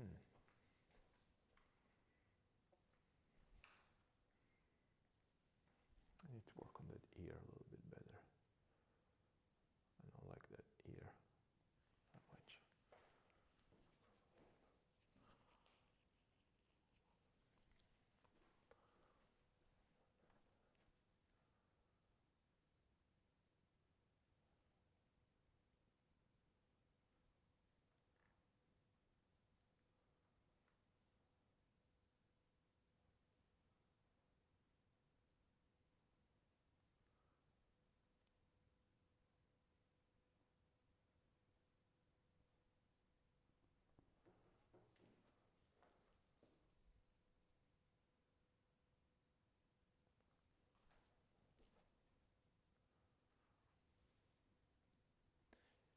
He has a really big chin, and I'm trying to play with that size of the chin, and it just,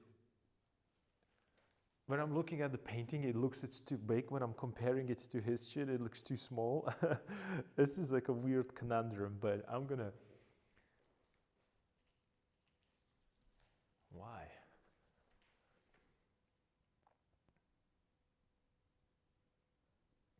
What's happening?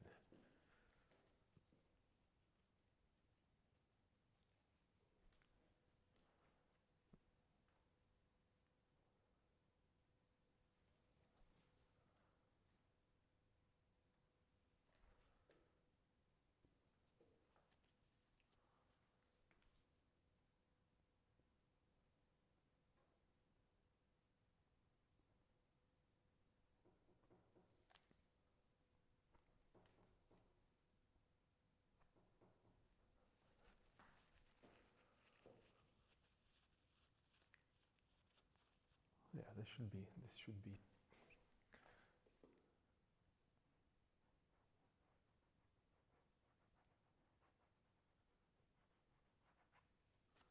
Let's just let it go into a.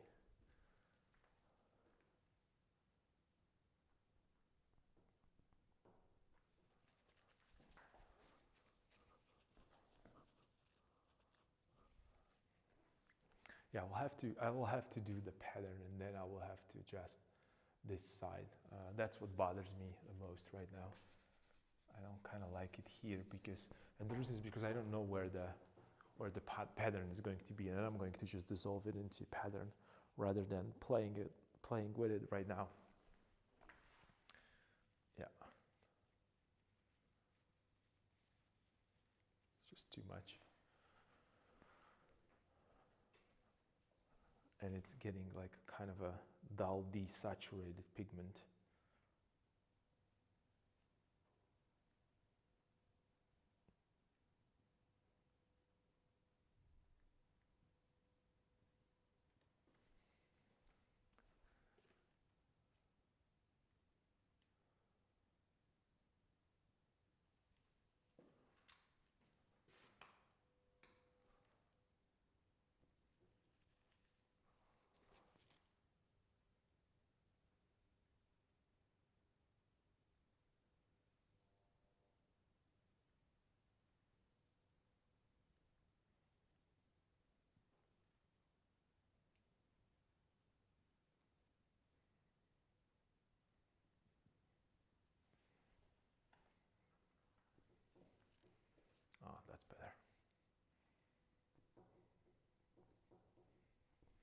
think I had a wrong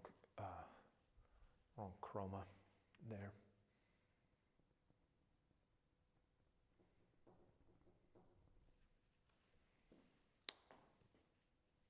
Yep.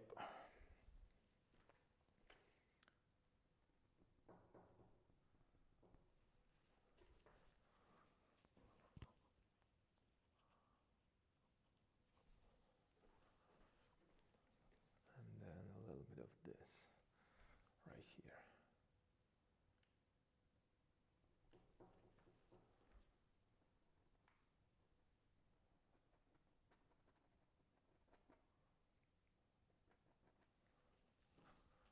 Yeah. Oh, way better. Yeah, it was getting too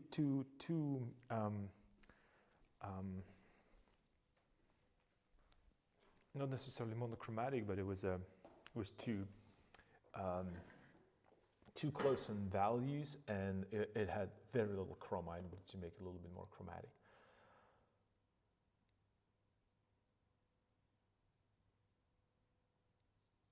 Yeah, I'm trying to tell my brain to shut up and just paint, because often, from my experience, if I try to save pigment by painting thinly or something like that, it hurts my painting, and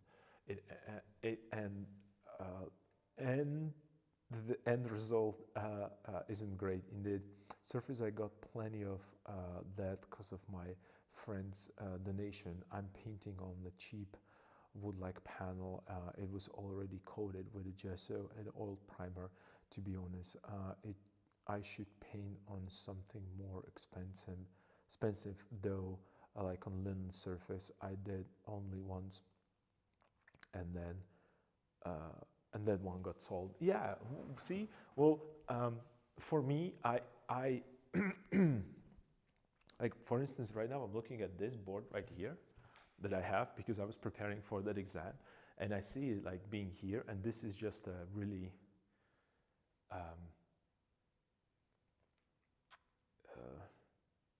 cheap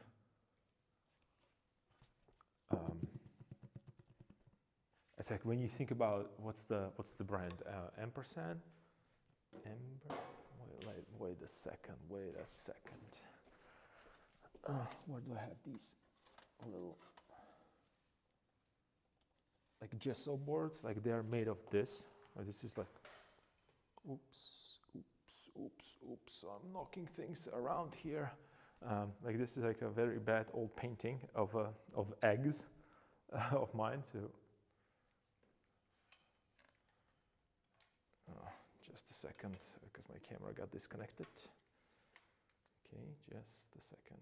It's almost there.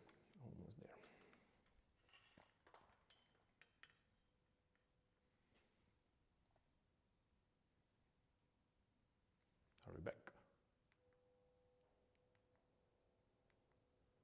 No, we're not.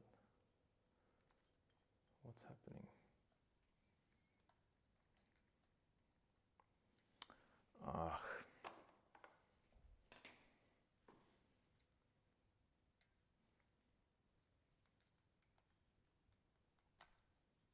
Okay. One more try.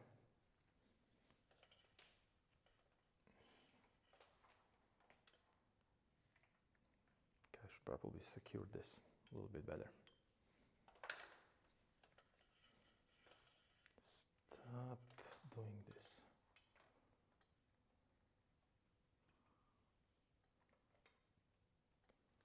Why don't you want to play nice? Okay, all right. I just got annoyed.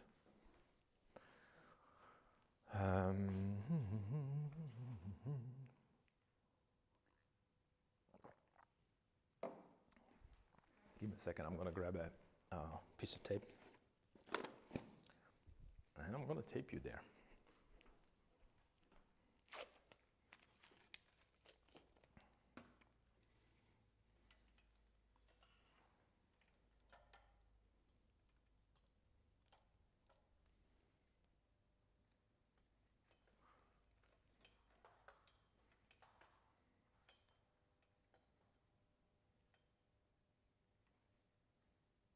what is happening, but okay, all right. That's it. I want to play nice. You don't want to play nice cable, so you're just going to be taped there.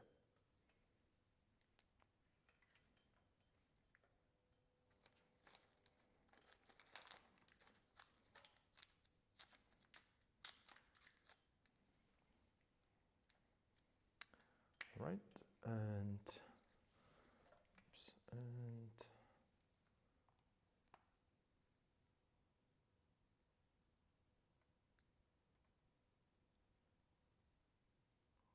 well, are we working or not?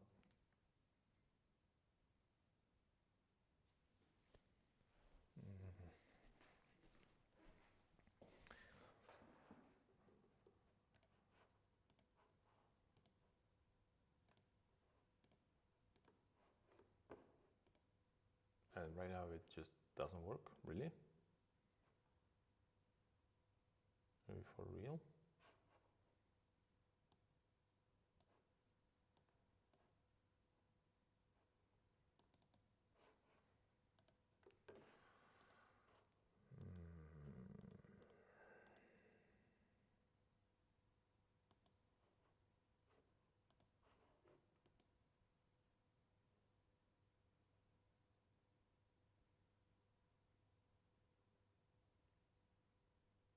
How annoying is this again? With camera. Why are you being so temperamental?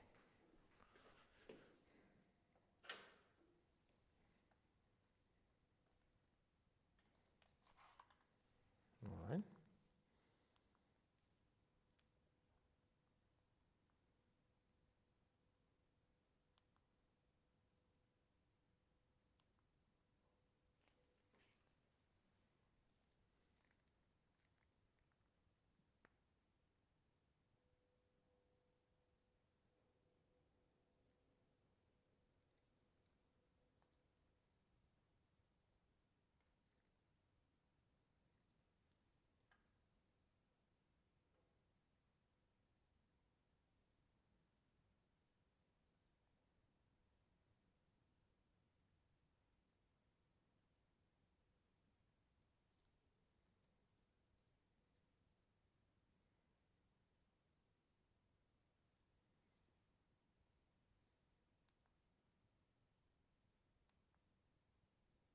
Okay, so my camera decided to just stop having fun. I don't know what happened, so I apologize. So I don't have that. Anyway, I wanted to talk about the surface a little bit. This is like a,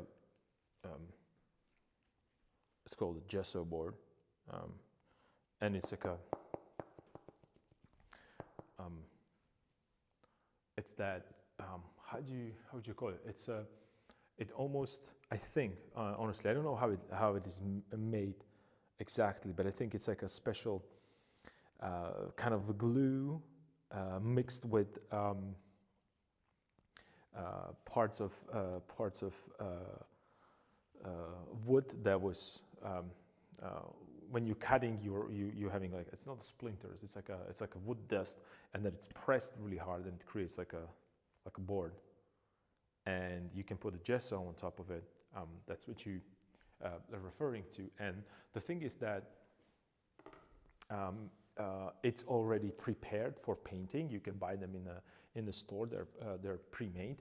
But then you can also go to your local hardware store and get these boards. And I'm showing it like it's camera here. I don't know. And you can get these boards like this, and they come in you can cut them to a shape that you like.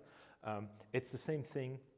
Same thing here. Remember, we were working on the Rembrandt painting in the Bed Painting Friday. And it's extremely absorbent. This is untreated with anything, right? But if you want to work with acrylics, you can work directly on top of this, which I really, really like. That's the same thing, same material. Let me just grab it. I have it here. It's exactly the same material. It's the same board. It's just this one was cut, and it has like edges. so I can, so it works like a, I can stretch canvas on top of these if I want to, and I can also paint directly on this with acrylics, because when you think about it, you have acrylic gesso and acrylic paint. It's very much the same thing, or pretty much the same thing. It's just it has a slightly different consistency as a pigment, and the more coats that you have on the surface, then less absorbent that surface is going to be. And if these boards are treated and prepared and sealed and sized, and then you use like a oil ground on top of it, you're not gonna experience that kind of a absorbency that you would have if you paint directly on the wooden board. I wouldn't ever recommend you to paint directly on the wooden board because you're going to destroy it, where the pigment is just going to damage the board. But if you do 1 or 2 thin coats of that acrylic gesso, and then you paint on top of it with your oils, it's going to be way more absorbent, and you're going to experience what I experienced with that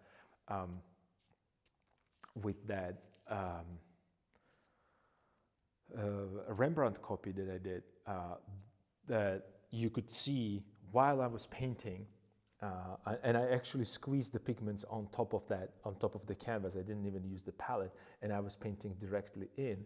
But the nice thing was, and I'm looking at it right now, is that it's really, it kind of gives you a matte, desaturated kind of a feeling, but simultaneously you have a chance to actually work a little bit more similarly like with these acrylics, because the oil gets absorbed immediately into that surface, and it leaves a pigment a little bit more like a clay, very soft clay, like a Play-Doh or like a toothpaste. It's even more grabby, and I really enjoy to work on that kind of absorbent surface. Another thing is, we were talking about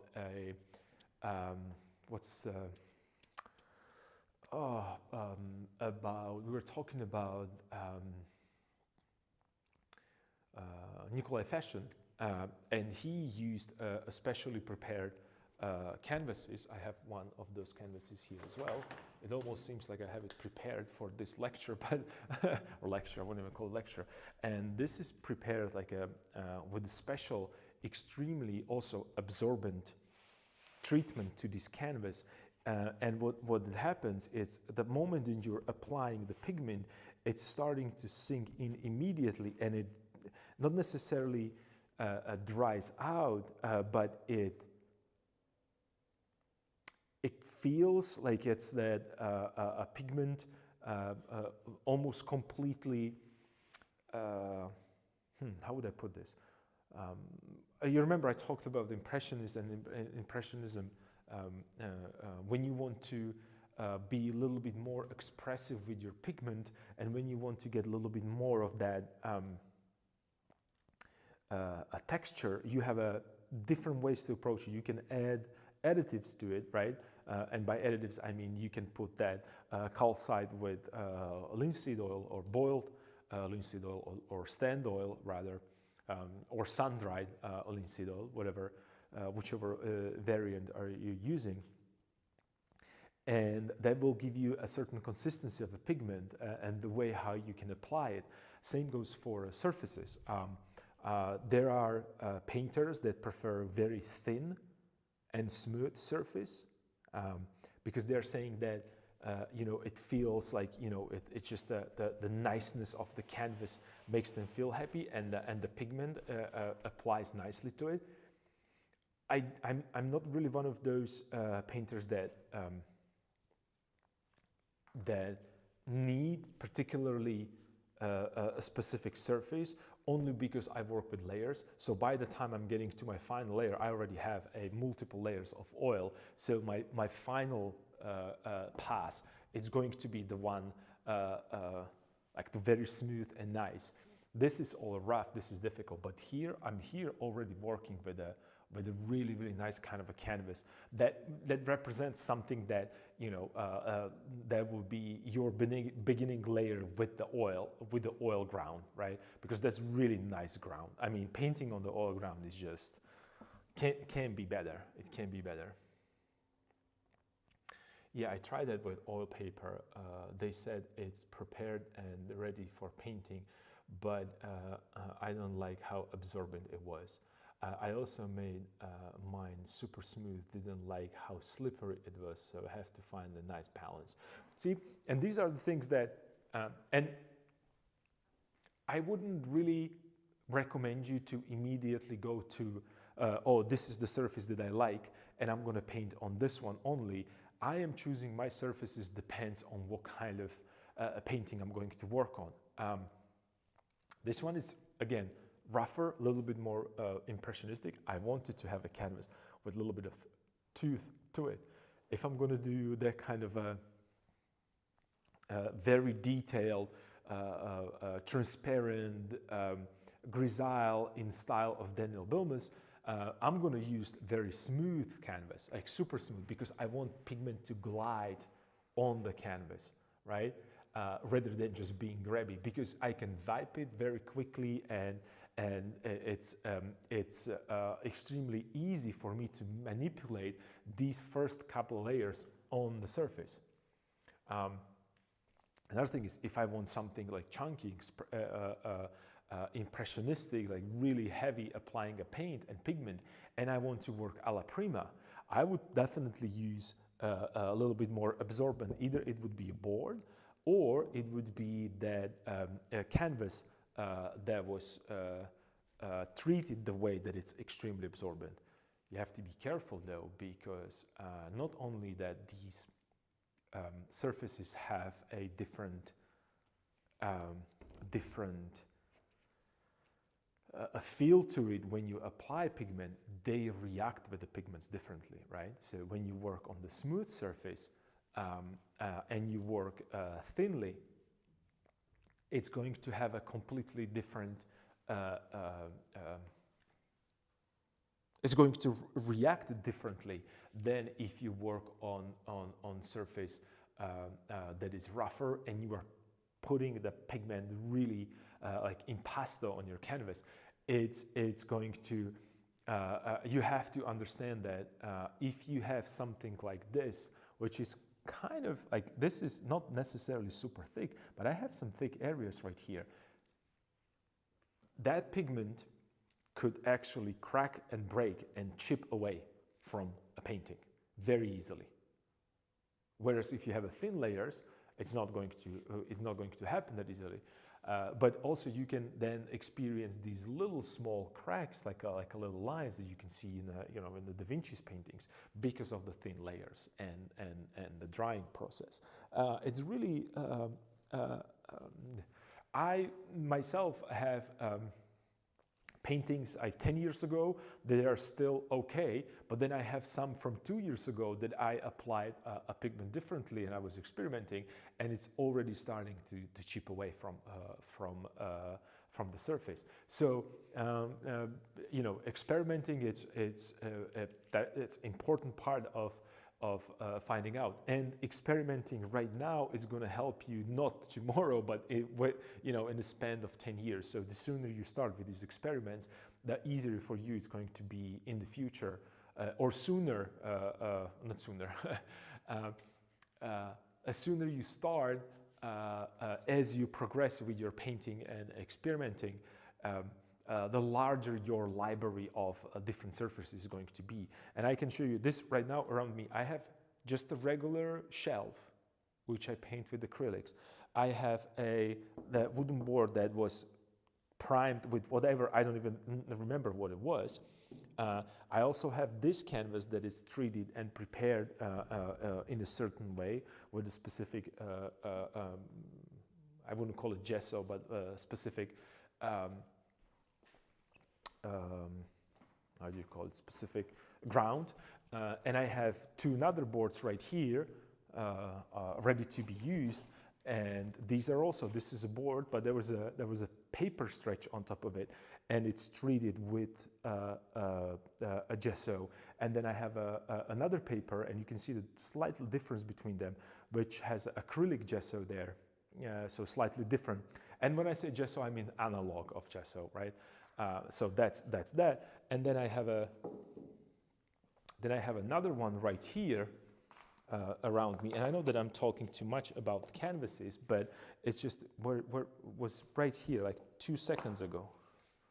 Where did I put it? Oh wow. Okay. Am I?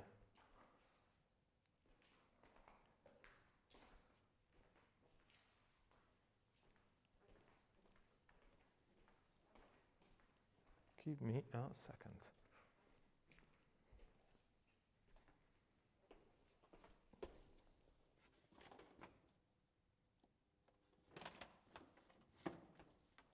So where did I put it? I have no idea where I put it. I was convinced, I was sure that it's there.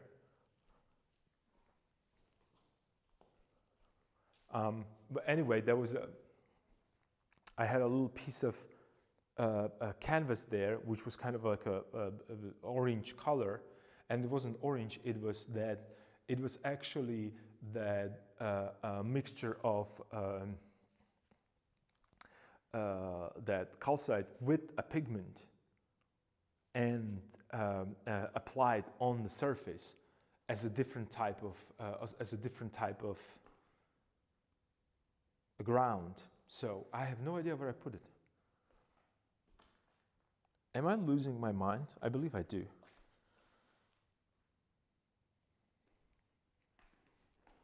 Give me a second, because I have no idea where did I put it.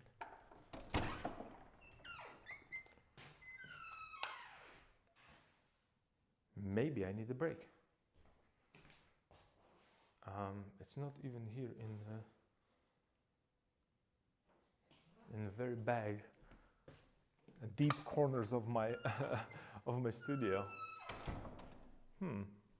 I found it. Okay, it's right here. So there is a.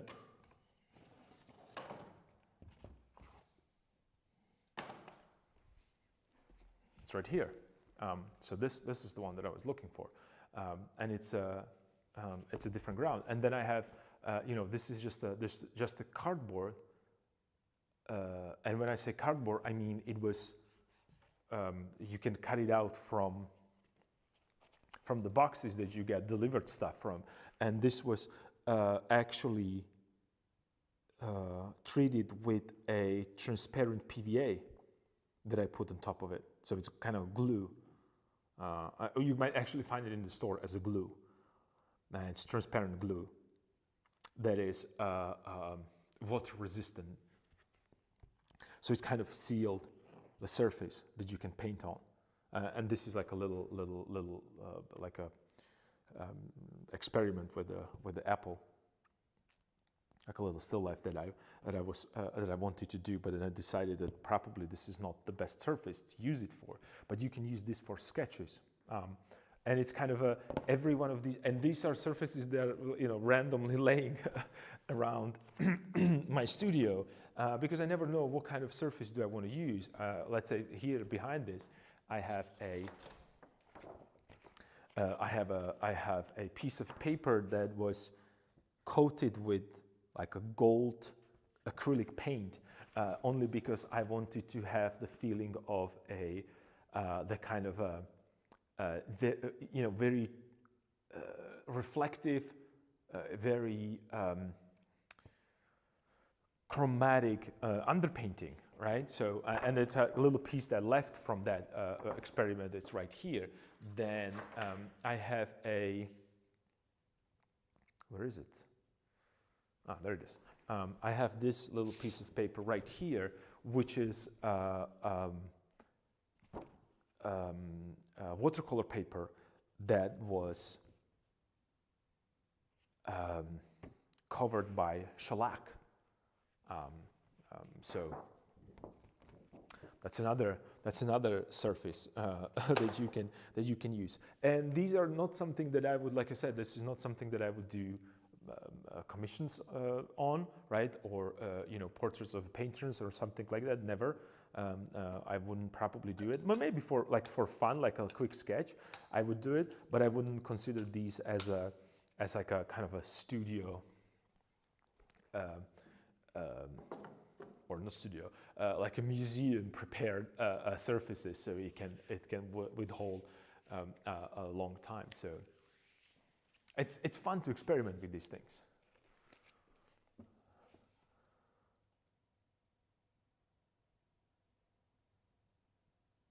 I think I need more bed painting Fridays to experiment with them. I have gold oil paint I could use, but it takes forever to dry, so not sure if it'd be a great idea to use as an underpainting. I've heard a lot about shellac. I haven't tried it yet. Yeah, well, and the shellac, again, you can go to a store and get a shellac as like already prepared in like in a can, or you can get like chips of shellac. Like this, it actually comes like in the little bags, and they have a different colors. Like this one is kind of, I think this is a, what is this? This is like a lemon, like, right? That's how it's called, the lemon. And then I have another one, and this one also lemon, but it has a slightly different consistency. And you actually dissolve this in I believe in alcohol.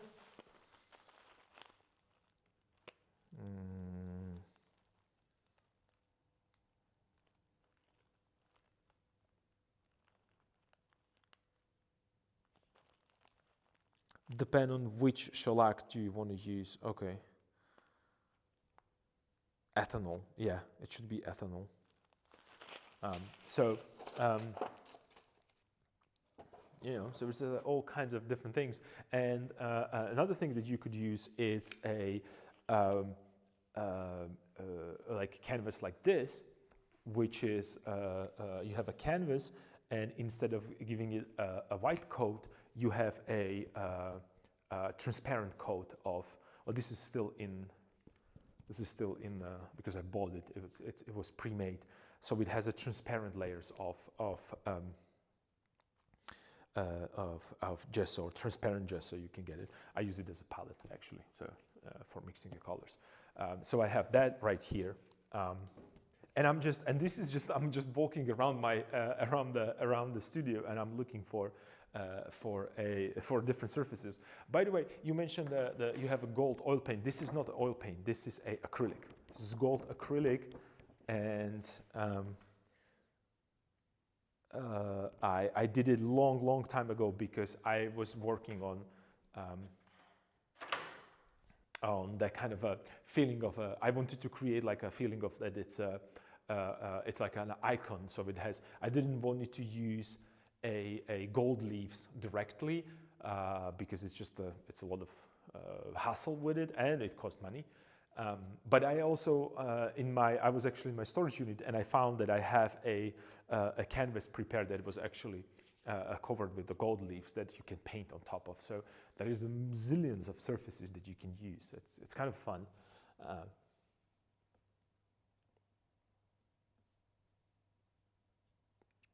That's why I haven't tried it. Too many choices, and I had no idea which is the right approach. None of these is right approach. None of these is right approach. It's just it is. That's why remember I talked about this a couple times before. Is that if you see even the classes that or ideas that you need to have these specific pigments, these specific brushes, and you have to use this canvas, and that's the only and the easiest way and the true way how to paint, that's a red flag. That's immediate red flag. That's not how it works, and usually it's because that person is trying to sell you something. Most likely affiliate code for these surfaces or pigments or brushes. So I don't really go for that.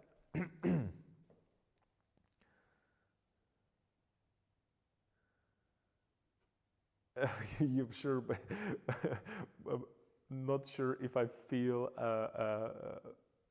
up for that amount of work. Yeah. And I learned how to use oil paint just by doing it and fine tune from there. it's just I remember that when I started with oil painting, I thought that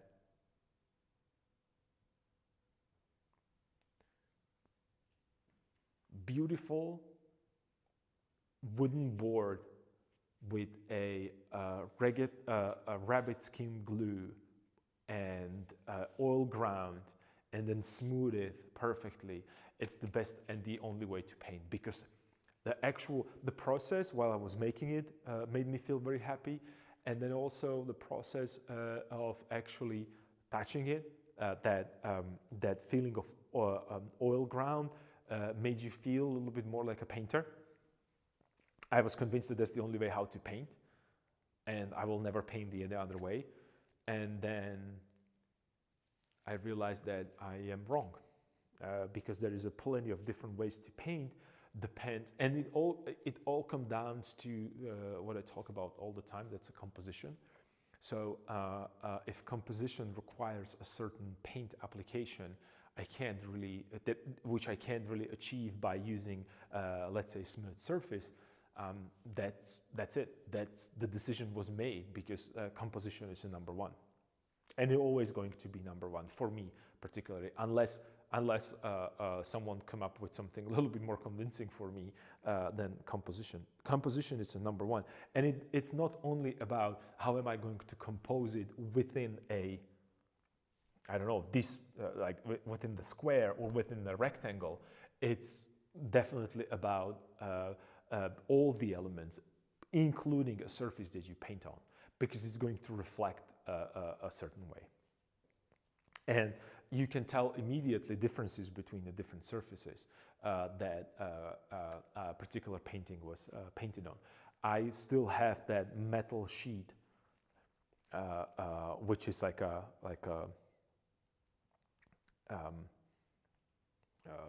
supposedly the most stable, the most archival, the most restorator. Like they favor this thing. It's just a metal sheet because it doesn't warp, and it does not react to different temperatures and different humidity, same as a wood or a canvas. So you could use that. I know that stretcher bars are being made out of aluminum right now, or aluminum, depends on the country you're from, or the language that you prefer. So you can get those. There is a combination of wood and aluminum right now. So there is plenty of different ways how to approach this. Like I said, for me, the only important part is whether or not the composition requires one over the other. That's the only thing that I care about, truly care about. Yeah, reason I don't think smooth surface works well with me, because alla prima direct painting approach, and when I do plein air, that's the worst thing I can do. I really should try indirect painting and see how it goes one day. And yeah, I heard about metal thing. Yeah. I think I have it somewhere here. Let me see if I can find it. It should be. And these are more like I go to a store and I wander around and I'm looking for different things and different ideas. And sometimes I find interesting things, and sometimes I buy something that I don't need necessarily. And that's something that you might want to think about also when it comes to painting and compositions. I don't really go for a composition that, oh, I have to compose right now, so I have to figure it out how to compose, or I have to bring some ideas of composition. I simply collect all the weird stuff, whether there's, I don't know where it is. It doesn't really matter. It's like instead of wood being underneath, right, as a support, it's a metal sheet that was treated, and there is a gesso that was, or the painting surface that was on the top.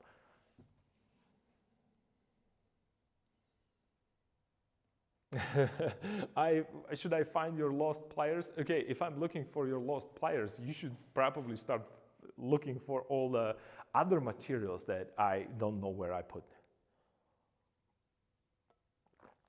Because, and see, this is only that I'm going around the studio and I'm searching for and I'm looking for, and it's just, it's so many different surfaces. And we can count it. 1, 2, 3. Let me just put them together. 1, 2. There's this. There's this. The golden paper. Golden paper. There's that wooden board. There's a gesso on the paper. There's an analog of a gesso on the paper. There's that Nikolai fashion a ground that I have there. There's a calcite on the gesso. There is a transparent gesso on the canvas. There is a PVA glue on top of a paper. So there is so many different surfaces here around me to paint on. So there is a shelf. So there is really no excuse. And remember, I talked about there is really no excuse for you not to paint. I mean, you can really paint on whatever you want. I'm not saying that you're just going to, you know, that's. I'm not saying that that's the best way, the most archival, but it's going to get you started with the different surfaces. And then if there is a surface that you prefer for this particular composition or for this particular expression, then you can find a analog of that, which is a little bit more stable or tried and tested surface.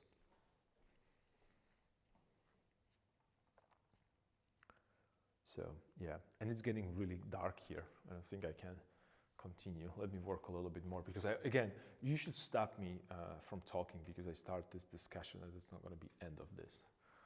You're never going to hear the end of this. So back to painting.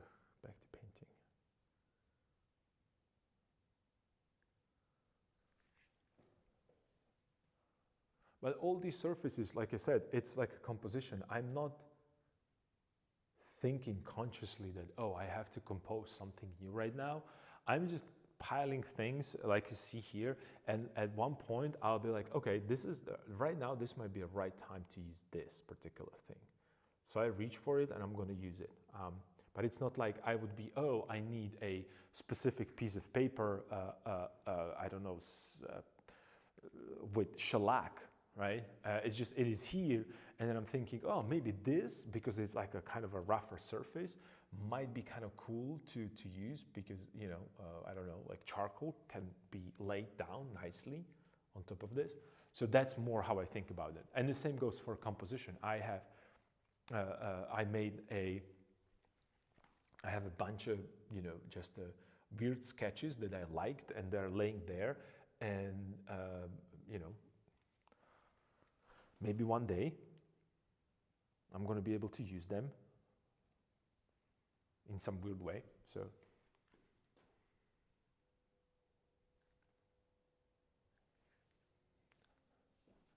okay, it's like too many.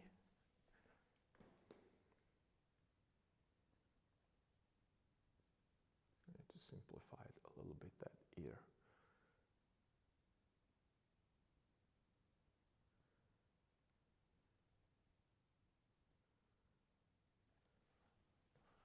And I think I'm trying to make it a little too green. And when I say green, I mean, so I'm trying to lean it more towards the green, and it should be way more towards the red. It should be as red as it can get. The reason why I'm doing it is probably because everything else seems like being really too warm, too orangey. So let's try this. Let's maybe push it a little bit more with a kind of a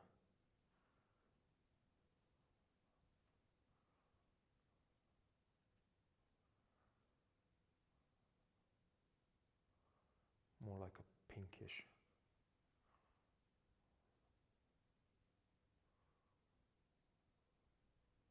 Let's see, that was too much. I was not patient enough. I'm saying that you can see, but you can't because my camera is not working, right? Of course it doesn't.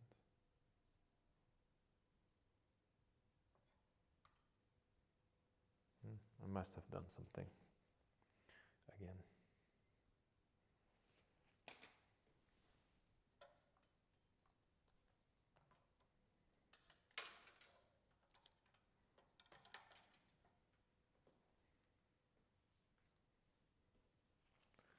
Maybe we'll connect again.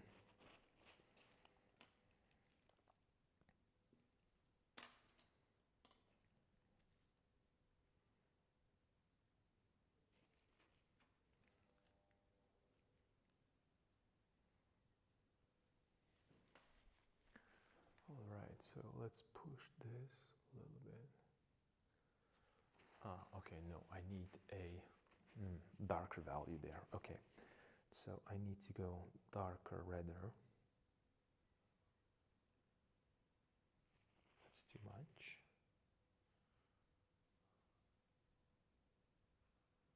Nice.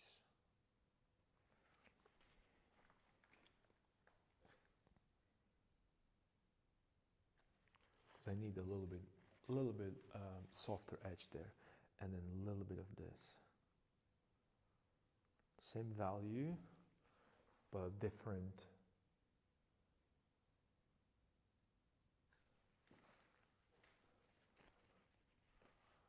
All right, so this.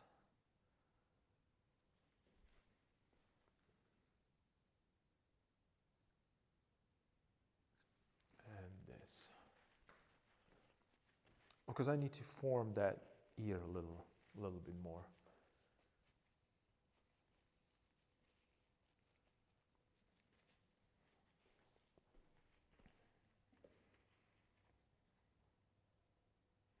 Now I want to paint the canvas with my golden oil paint and let it dry for a month or so. And then I can experiment with it. I don't have a golden acrylic paint, unfortunately, otherwise I'll use it.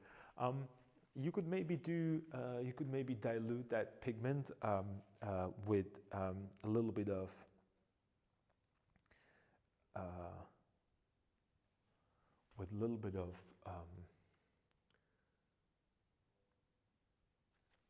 mineral spirits, so it's thinner. It's not going to dry faster, but you're going to create a thinner layer, which will dry faster.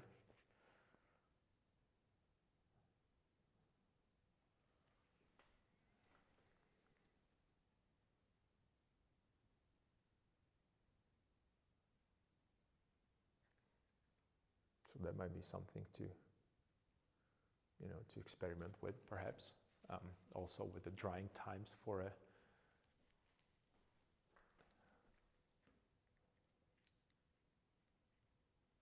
So the moment I hit it there with this, I need to go and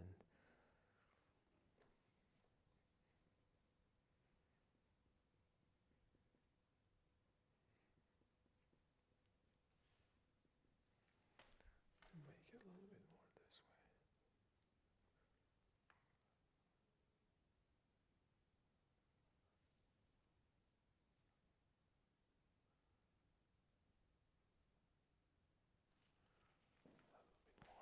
Like so, okay.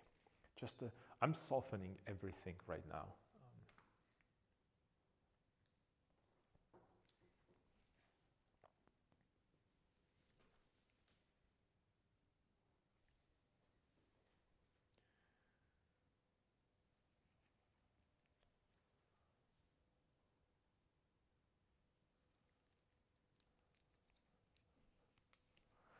Maybe that ear, I'm just gonna go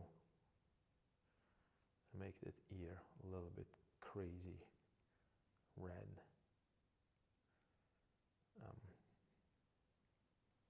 Just to see what's up. This is going to be too dark, right? So a little bit of the lighter value.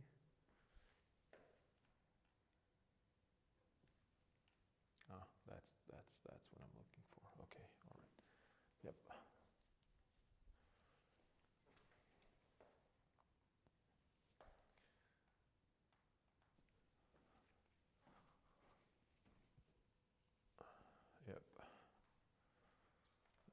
was looking for. And then a little bit of this right here.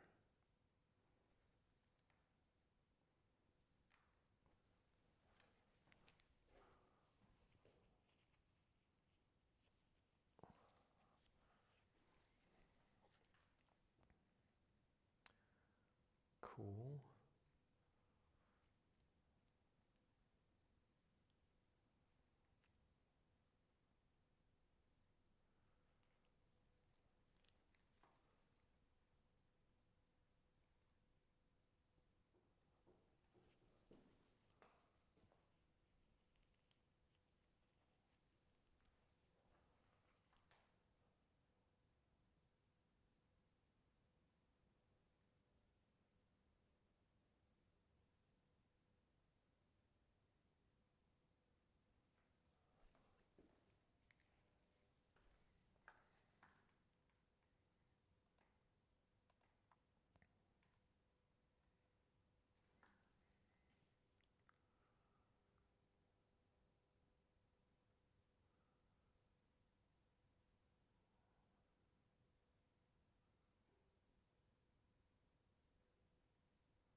I'm trying to find a little bit better angle because I don't think I like that ear angle.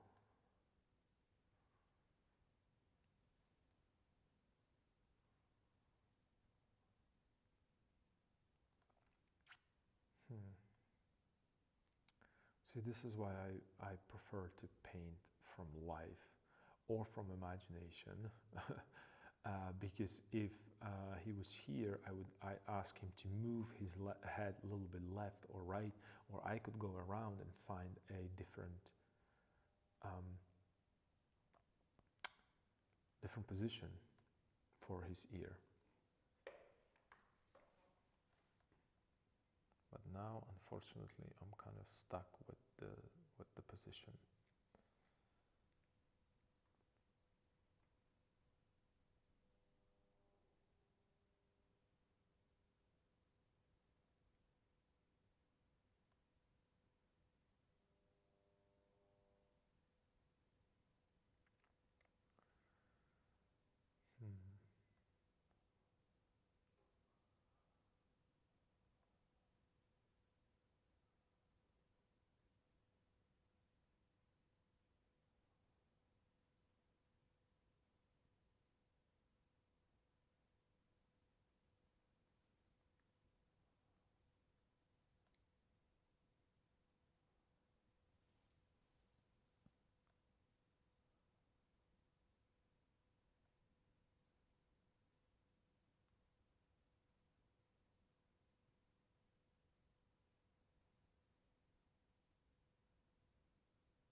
I see what the problem is.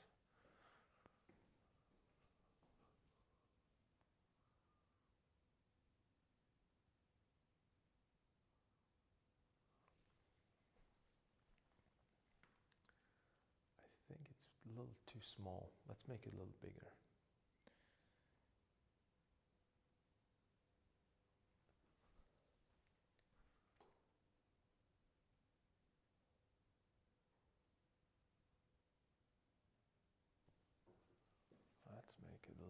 it just a touch bigger, tiny touch. And since I have this redness right here, I could maybe push it here.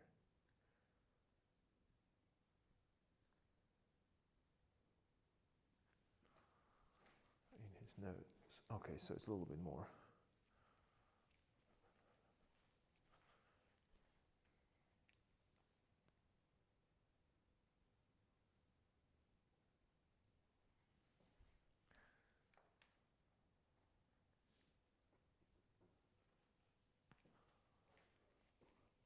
Oh, okay, yeah, this is going to be better. And then let's push it with a little bit of lighter value on the top. Just to play with these shapes.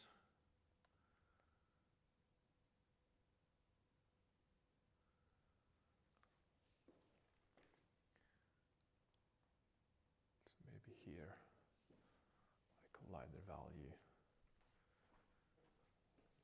Maybe a little bit on the back.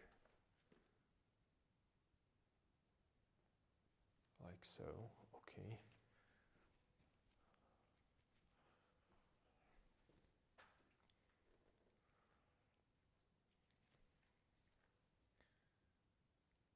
And then pushing it here.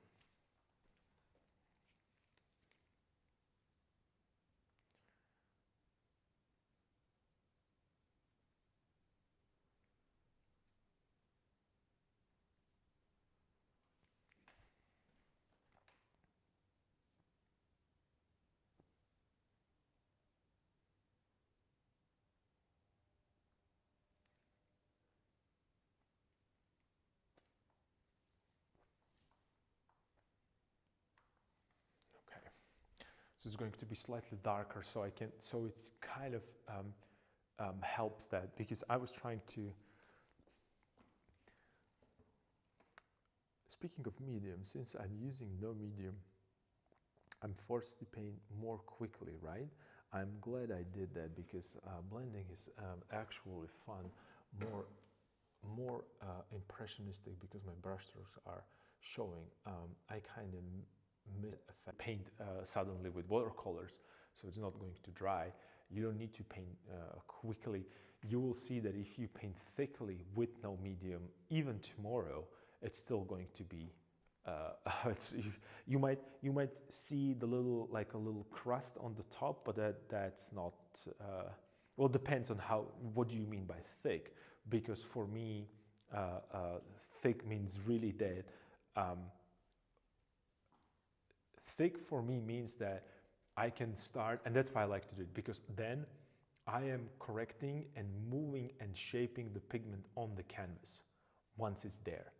You have 2 or 3 chances to move it left, right, up and down before it gets muddy, and then I would recommend you to just scrape it away. I'm playing with this ear a lot, and I have already a lot of pigments there, and since I want to prove the point, I could actually come here and scrape all the paint away, which is kind of a lot, so I have it all on my brush right now to make nice clean area right now, but I still have a little stain of a pigment there, and I can come with a fresh pigment, and this is when you're gonna start being angry with losing a lot of paint, but this is going to give you a fresh a layer that is way nicer, way cleaner. Because if you paint wet into wet and you put one brush stroke on the top of another and another and another,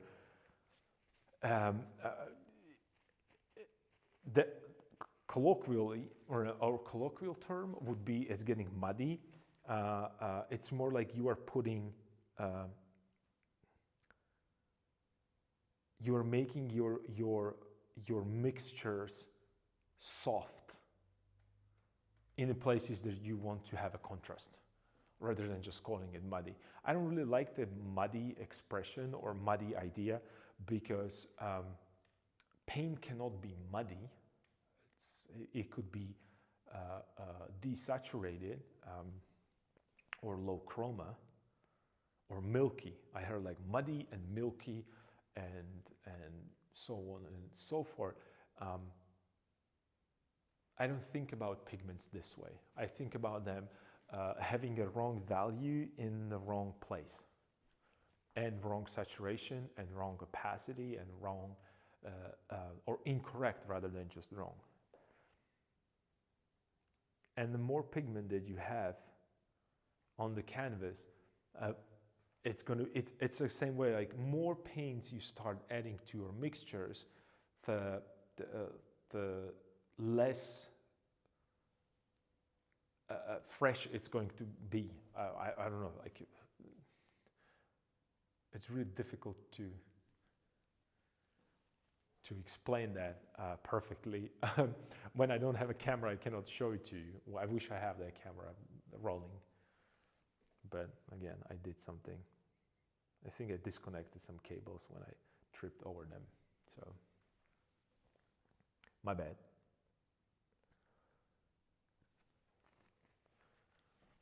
And I want to have right now the kind of impressionistic feel to the ear, but because ear has a lot of crevices and a lot of, it's like a specific shape, and it's like a soft and also really warm and vibrant. It's, for me at this point, from this angle, it's difficult for me to simplify it so it looks like his ear. And maybe I should just aim for generic ear, because it's not the center of composition. It's not something that, people are going to be, I don't think that people can identify him, except maybe his wife can identify him by his ears. I don't think anybody else. It's just the ear. Ear, it's not some, you can fake ears, because we don't really pay attention to ears that much. That's what I'm trying to say. So I'm changing my plan to not really obsess with the ear if it's not really absolutely necessary to his likeness.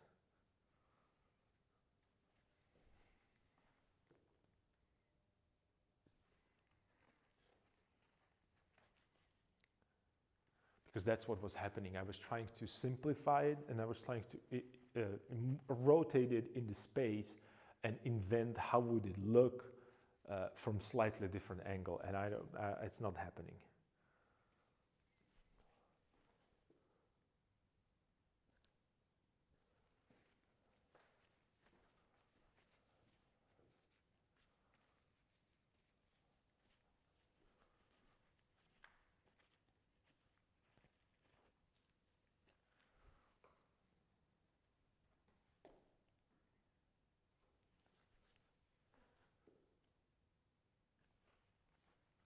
So I'm just going to go with a generic ear. Don't tell anybody, please.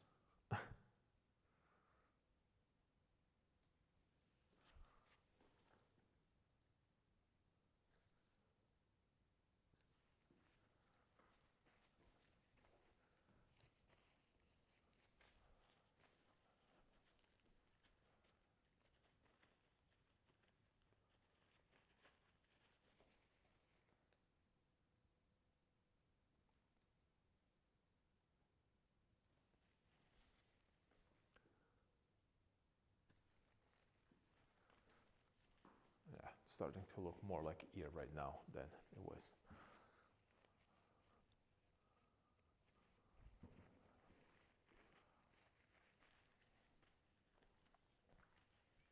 And then maybe this should go a little darker, and that will help it. So let's maybe mix a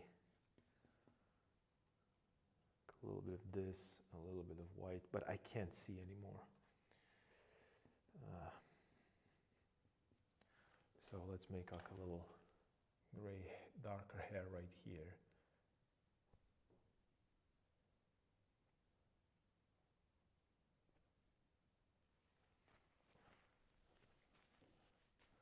Right, so it has kind of a, and again, right now, it's a specific way of not only painting, but applying a pigment that will create a different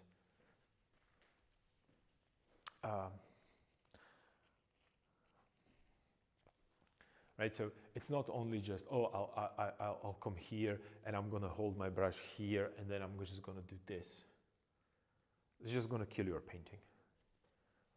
So I look at the hair, it's going this way in. I loaded my brush with a pigment. I really put it into this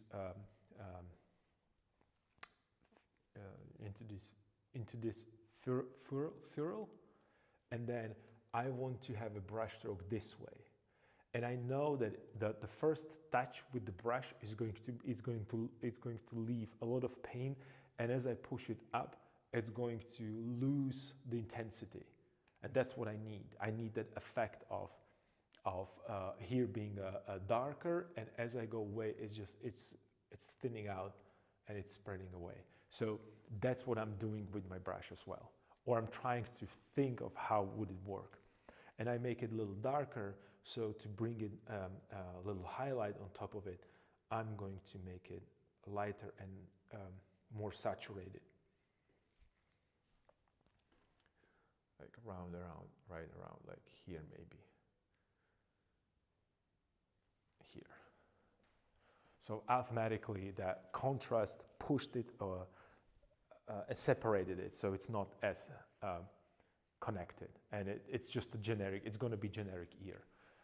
And instead of making this right now lighter, I'm just going to make the inside a little darker. And I'm going to take like a darker and make it thinner. So it's going to be transparent. A little bit like here, perhaps. Like a touch. Just a little bit. To show a little bit of form. That's all what I'm going to do. I'm not going to obsess about this because, like I said, I don't think no one ever going to accept, like I said, his wife and people that really know him very, very well would just say, oh, this is not his ear. Oh, no, we don't really care about the ears.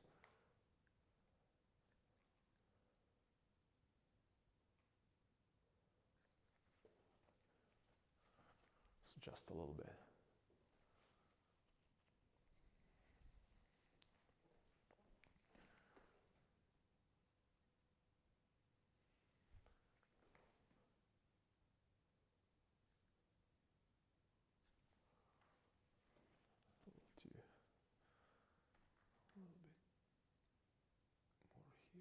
Soften it.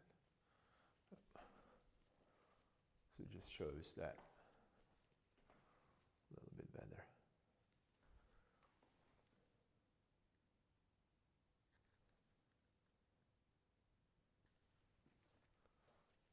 Always going to have a generic ear, which is easier for me to simplify than rotate and move because we practice these things all the time to paint them. And especially at the academy, we just did so many different ear positions, so it's not like it would be that difficult. So you can quickly create an ear. And when I'm creating ear right now, I'm not making outlines. I'm just, I'm designing the forms.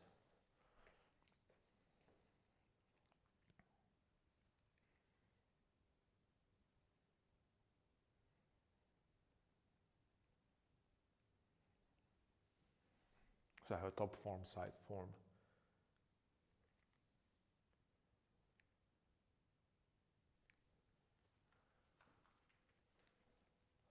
And then I could hit a little bit more like a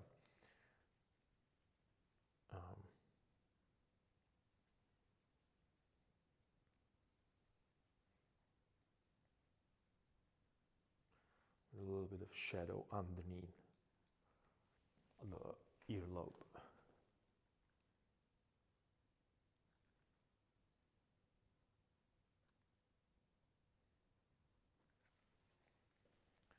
Just a touch. Shape it a little better. Design that.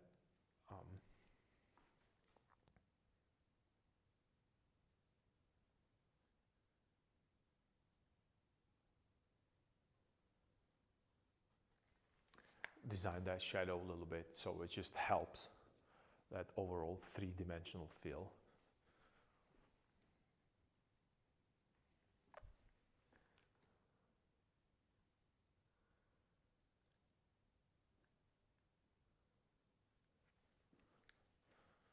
So there. And then maybe a little bit more on the top. This could be a little darker, so let me push this a little darker. And again, sometimes, and especially when you work with photographs, things just look darker because of the exposure or whatever, but you can't really do them as dark as you see them if it's going to, destroy the composition. So I'm just going to do a little bit more contrast right here to just show that curvature. Not because I necessarily see it, but I think it needs to be there to help that curvature.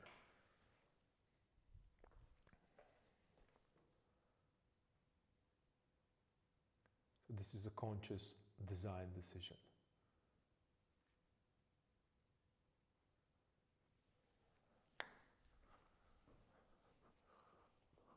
But these decisions should never go against a composition, and should never go against a form, right? So this is the form that I'm trying to create a face, right? So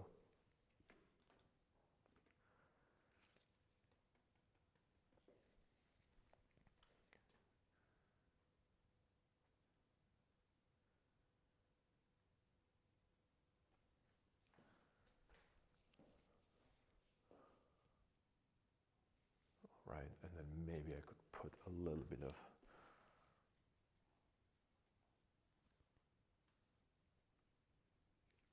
actually, let me do this. A little bit of hair in the back. It's kind of.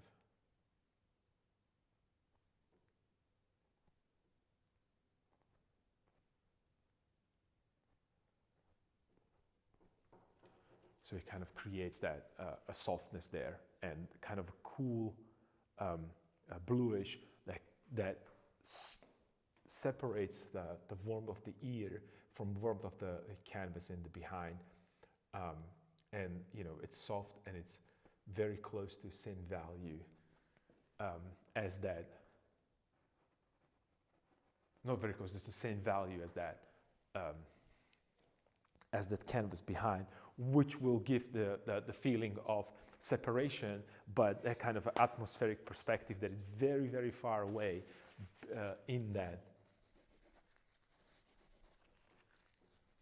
And even just wiping it away, it softens it even more, because it's just going to be like a transparent, cooler layer on top of there. And I think that we're done with this area right here for now. I will leave it sit, because I can't really judge the values and tones properly because it's too dark in the studio. I don't know if my camera is starting to lag a little bit. Probably it does. I care about the ears. Yeah, I do care about the ears, but like I said, it's just that idea of trying to create his ear from a different angle by just inventing it. I don't think I'm capable of doing. I am not capable of doing it. And it would ruin the painting, because I would just labor over it. It would get muddy and too specific, and suddenly you would have like a specific kind of like a rendered ear against something that is just really, just like where the brushstrokes just lay down impression, like in the style of Impressionism. The more I will get into detail, then less it's going to look like him when I'm working right now with a photograph. Unfortunately, or fortunately, I don't know. For me, unfortunately, I'm working from a photograph.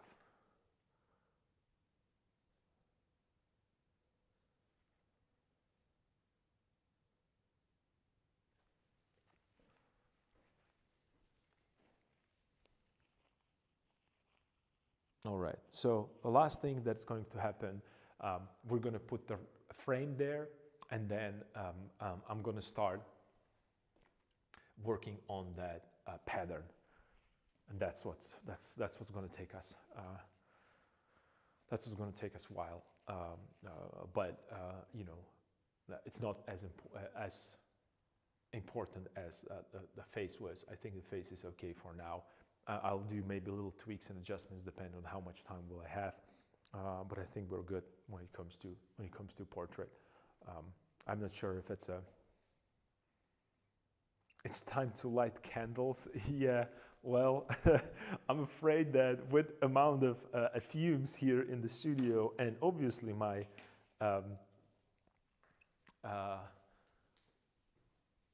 smiling face is just it's saturated with mineral spirits here, so I don't think that lighting candles would be a great idea just right now. I'm actually worried to even have a heaters on because they are just like electric heaters, so it's fun. But it's interesting suggestion, I have to say.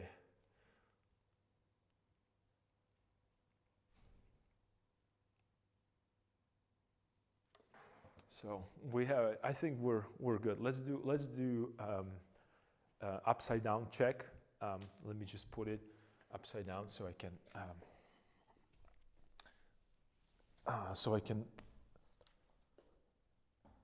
check the proportions.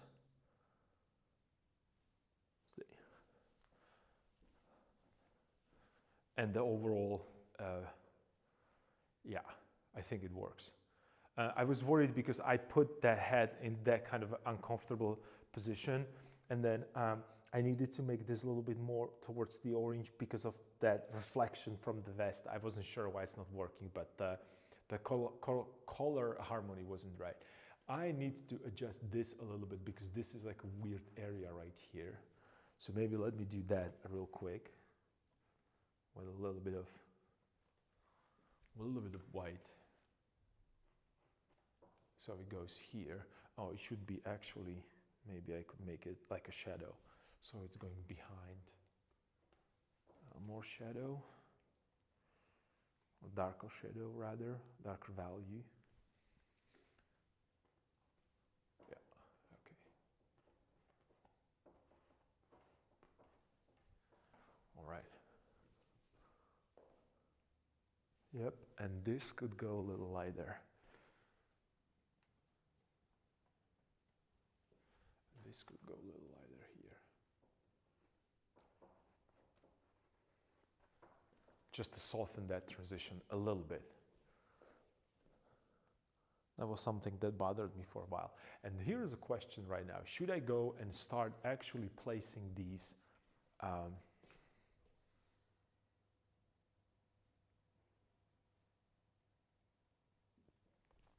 should I start working on these? What's the name for like the little I don't want to touch it, the little loose parts at the end. Should I maybe just make them a little bit more? No, I don't think so. It's just going to take away from the portrait. No. No. The only thing that I could do is to maybe make this, you know, that sleeve, the pattern on the sleeve. Yeah, let's check that out. So let me clean this brush.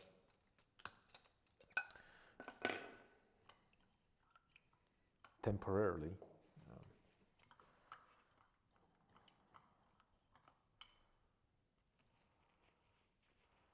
And let's what was it? Was it this pigment together with this pigment? This is the red that we were using. I think so. So it was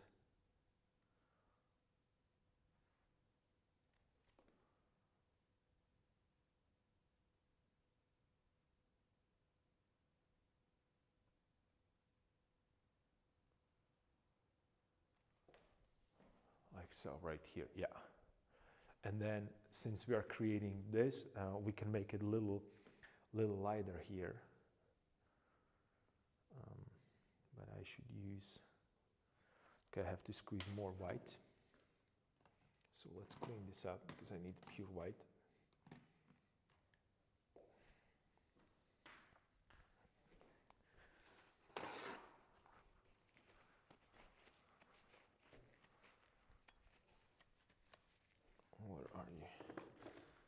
Okay, and white is gone.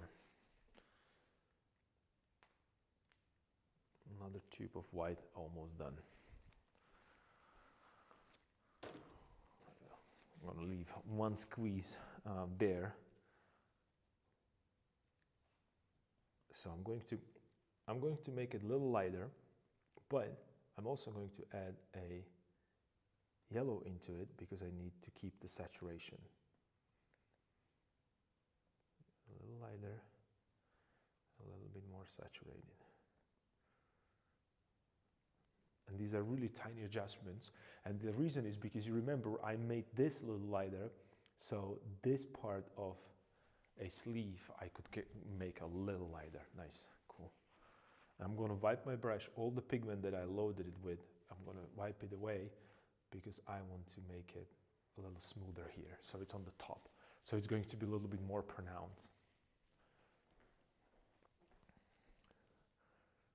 And then this way. Okay, so we have a kind of a nice,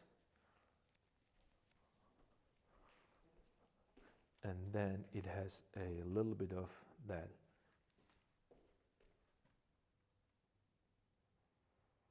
white going on around.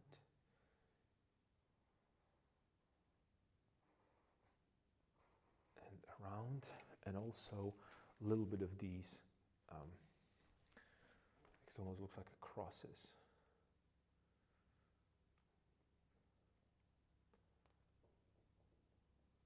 On that jacket.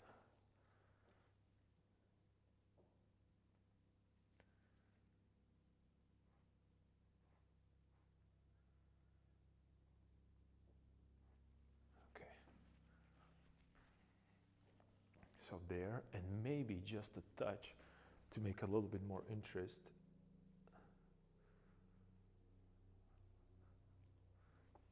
Just a touch right here. So it's the same pigment, same color, same spot, but I'm just adding a little bit more saturation to it. So it's going to create a kind of a visual change of the planes. From distance, you're not going to see. Well, from distance, you're going to see that something is changing, and as you go closer, it's going to be to brushstroke. They're very close on value. I just switch from like a 1/10 of value and cooler as it goes away from us, and on the opposite side next to it is something that is warmer. So it automatically reads like it's closer to us. It's you can create a beautiful transitions within the value with these temperature shifts, which will increase and how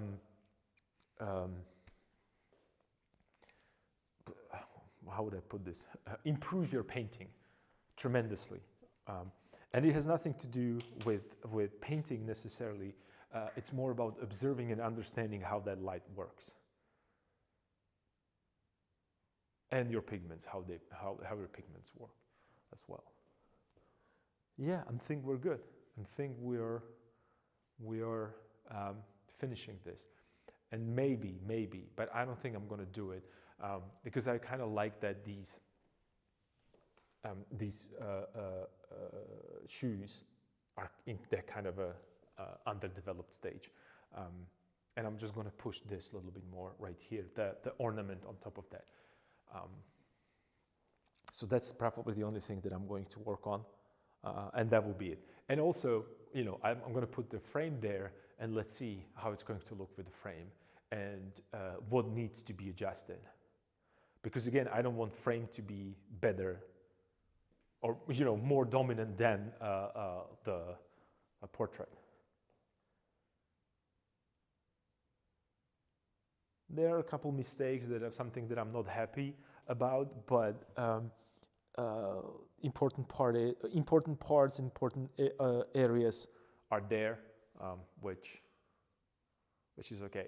If this would be the other painting that I'm working on, the Cyril and Methodius, I would start right now, scraping, sanding, and applying more and more pigments. But that would take way more time, and I don't think it's necessary. No, not that let me rephrase that. I don't think it's possible if by the end of the week everything has to be ready to be transported. So yeah, and it's getting really dark. So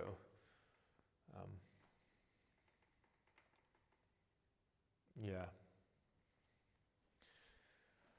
I think we're good. Nice. So let's see how much I can. Maybe tomorrow, since I promise you to work digitally a little bit more, we can start with that pattern, and then I'll switch to. So I have that pattern because tomorrow, well, maybe we can. Well, let me see. Tomorrow morning at 9, I should go and get the frame. So it's going to take me a while to put it into a frame, and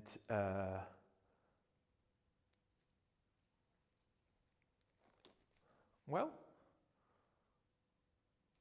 let me see. I don't want to say anything because I'm not sure myself how much time it's going to take to fit it in, and I might.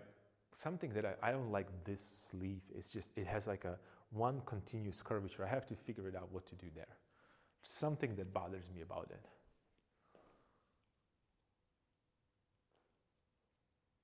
Maybe it's just me being too. Well, maybe a little bit more detail here would help. Let me leave it as it is right now. Don't overthink it. But I think that right now it works kind of nice when it comes to overall. I think it looks presentable, considering the amount of time that we spent working on this.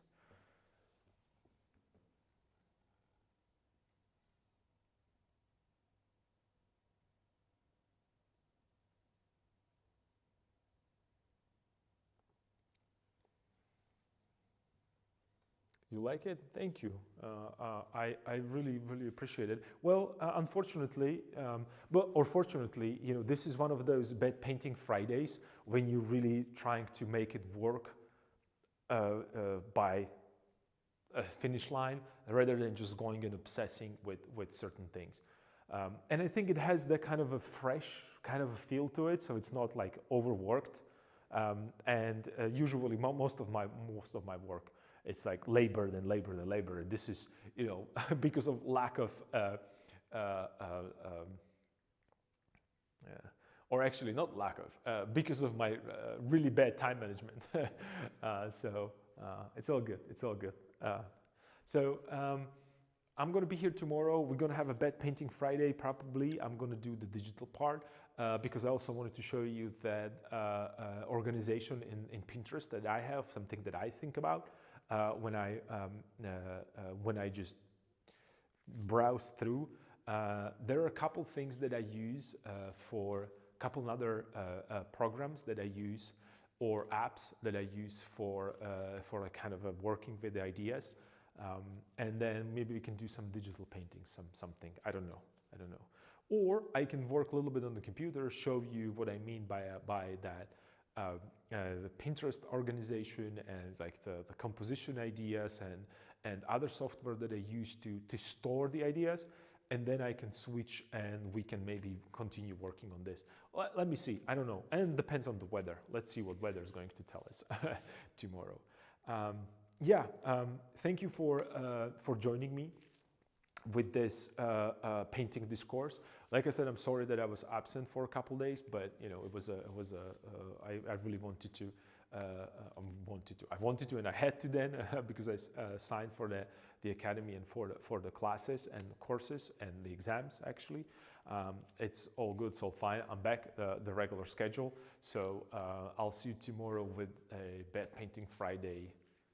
Maybe acrylic, I don't know. Let me see. Let me figure it out. All right. That's it for today. I hope that you had the chance to work alongside, and also I hope that you had a chance to figure it out and come up with some cool ideas for your composition as well. I'm going to be here tomorrow, so if not, maybe tomorrow we can figure something out together. So yeah, stay cool, and I'll see you tomorrow. Bye.